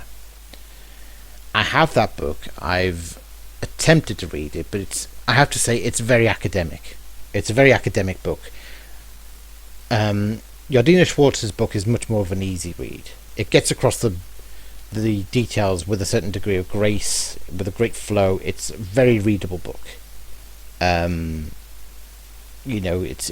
at once, delivers the facts, but it also conveys the environment of Palestine. Like it creates a very vivid impression of being in Palestine, mostly derived from the letters. That she translates from that David sends. And and like I said, she's not, she's fairly left wing, and certainly what's clear in the book is that she is not a fan of Netanyahu whatsoever. She makes that very, very clear. But I think it's a very, very key book to read. Very important book. In terms of lending it to my mum, I'm not going to do it just yet. My mum, she's still in that recovery period. There are parts of the description of the massacre in 1929, and she later describes the October the 7th massacre as well as a kind of the point of comparison of 1929's massacre was the October the 7th of its day.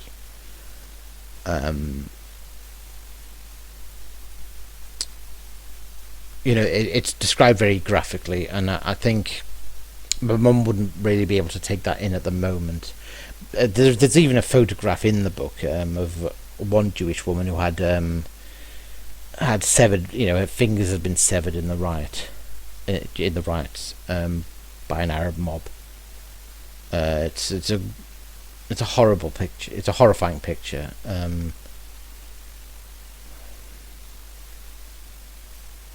But it's what happened. But I wouldn't lend it to my mum right now. I will lend it to her in the fullness of time, I suppose. But at the moment, she's even said herself that she can't really take in anything too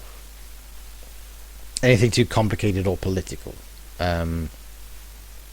She just wants, she's going to read anything. It's going to be very apolitical, simple fiction.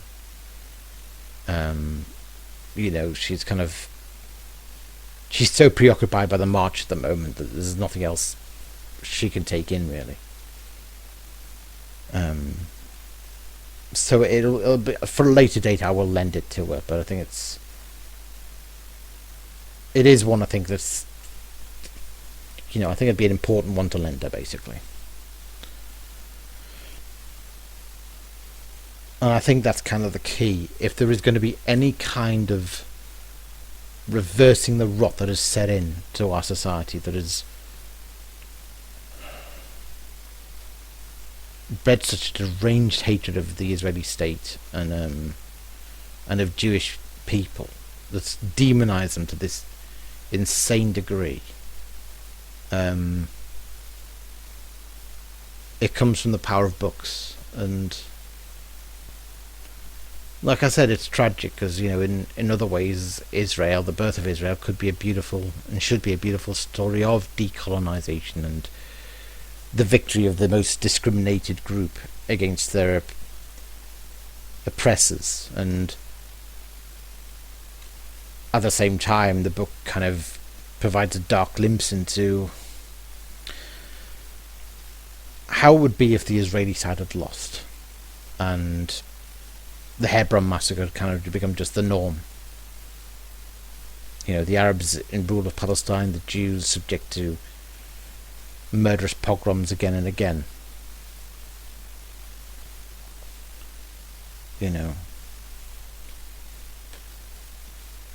Would a free Palestine really be that desirable in that regard?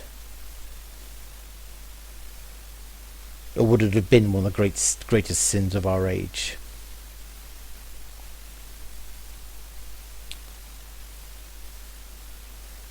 Anyway, in part 2, I will be discussing the issue of the issue of the dark reputation that the IDF have today? Ever since October 7th, many important people, including the head of the UN, have argued that there was context to Hamas's massacre. The atrocities committed against innocent men, women, and children didn't happen in a vacuum, they told us. And they were right, only their context was all wrong. I'm here today to speak to you about the true context behind October 7th and everything that has happened since. 2 decades before the State of Israel was born, the British Mandate of Palestine was the scene of one of the worst pogroms ever perpetrated outside of Europe. The massacre of one of the world's most ancient Jewish communities was both more gruesome and more deadly than the infamous Kishinev pogrom, which drove tens of thousands of Jews to flee Eastern Europe. The massacre of Jews in Hebron nearly 1 century ago was a haunting preview of Hamas's massacre. It was on a scale far smaller than October 7th, and yet it transformed the region into the one we know today.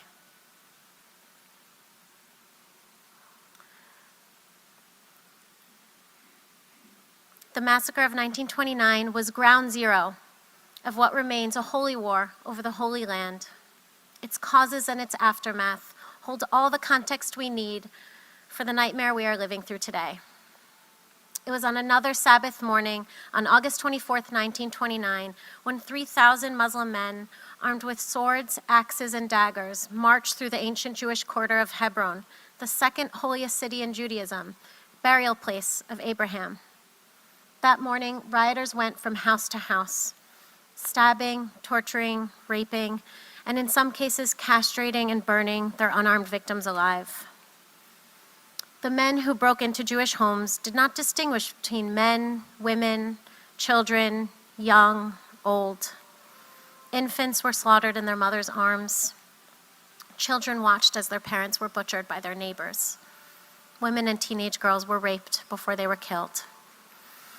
Elderly rabbis and yeshiva students were mutilated in ancient synagogues, looted and destroyed. 67 Jewish men, women, and children were murdered, and dozens more were wounded. Many of the victims knew their assailants by name. Until that day, they had been their friends, neighbors, coworkers, and landlords. But amid the horrors were heroes. Out of the nearly 500 Jews who survived that day, half were saved by their Muslim neighbors who risked their own lives to save theirs. Those who survived were evacuated by the British authorities who ruled Palestine at the time. They were told not to return. The British had proved incapable of protecting their Jewish subjects. The massacre in Hebron didn't just decimate one of the world's most ancient Jewish communities. It ended centuries of peaceful coexistence between Jews and Muslims in the city of Abraham, patriarch of both the Jewish and Arab people. Jews had lived in Hebron since the days of Abraham. Their pious lives were centered around the tomb of the patriarchs and matriarchs, where the forefathers and mothers of the Jewish people are buried. For centuries, Muslims and Jews had lived harmoniously together in Hebron. Before the massacre, Hebron was known as the safest place for Jews in Palestine. This is when that harmony ended and the reality we know today began. This book wasn't meant to be about October 7th. It was meant to be about a century-old massacre and its aftershocks, which continue to reverberate today. But in the wake of October 7th, those aftershocks tell us everything we need to know about how we got here and what needs to change if the people destined to share this land are ever to know peace. My work on this book began 5 years ago when I was introduced to a family in Memphis, Tennessee, with an epic story to tell of a time and place that has been lost to history. In 2009, Susie Lazarov, a 70-year-old Jewish grandmother, discovered a mysterious box of letters in her attic. Those hundreds of pages of letters were written between 1928 and 1929 by her late uncle, David Shainberg, her father's eldest brother. Susie had never met her uncle David because he was killed in the Hebron massacre. David Shainberg was 22 years old when he sailed to Palestine in 1928 to study Torah in the land where its stories had unfolded. While studying at the prestigious Hebron Yeshiva, he wrote long poetic letters to his family in Memphis every week. Writing by candlelight, David described Hebron's biblical beauty and serenity and the remarkable relations between the city's Jewish minority and its Arab majority. He wrote of weddings and holidays where rabbis and Muslim leaders danced side by side. He wrote of the Jewish clinic where needy Arabs and Jews alike were treated free of charge. Until she discovered that box in the attic, Susie Lazaroff knew very little about Hebron or the massacre that took her uncle's life. Growing up in Memphis, that tragic day was rarely, if ever, discussed. It was too painful a memory for David's parents, who opposed his move to Palestine. In 1928, young men did not leave their family and move across the world to study Torah. And in 1928, Zionism, the belief in Jewish self-determination in the ancient Jewish homeland, had not yet been embraced by the American Jewish community or the Jews of Palestine. That began to change after the massacre of 1929.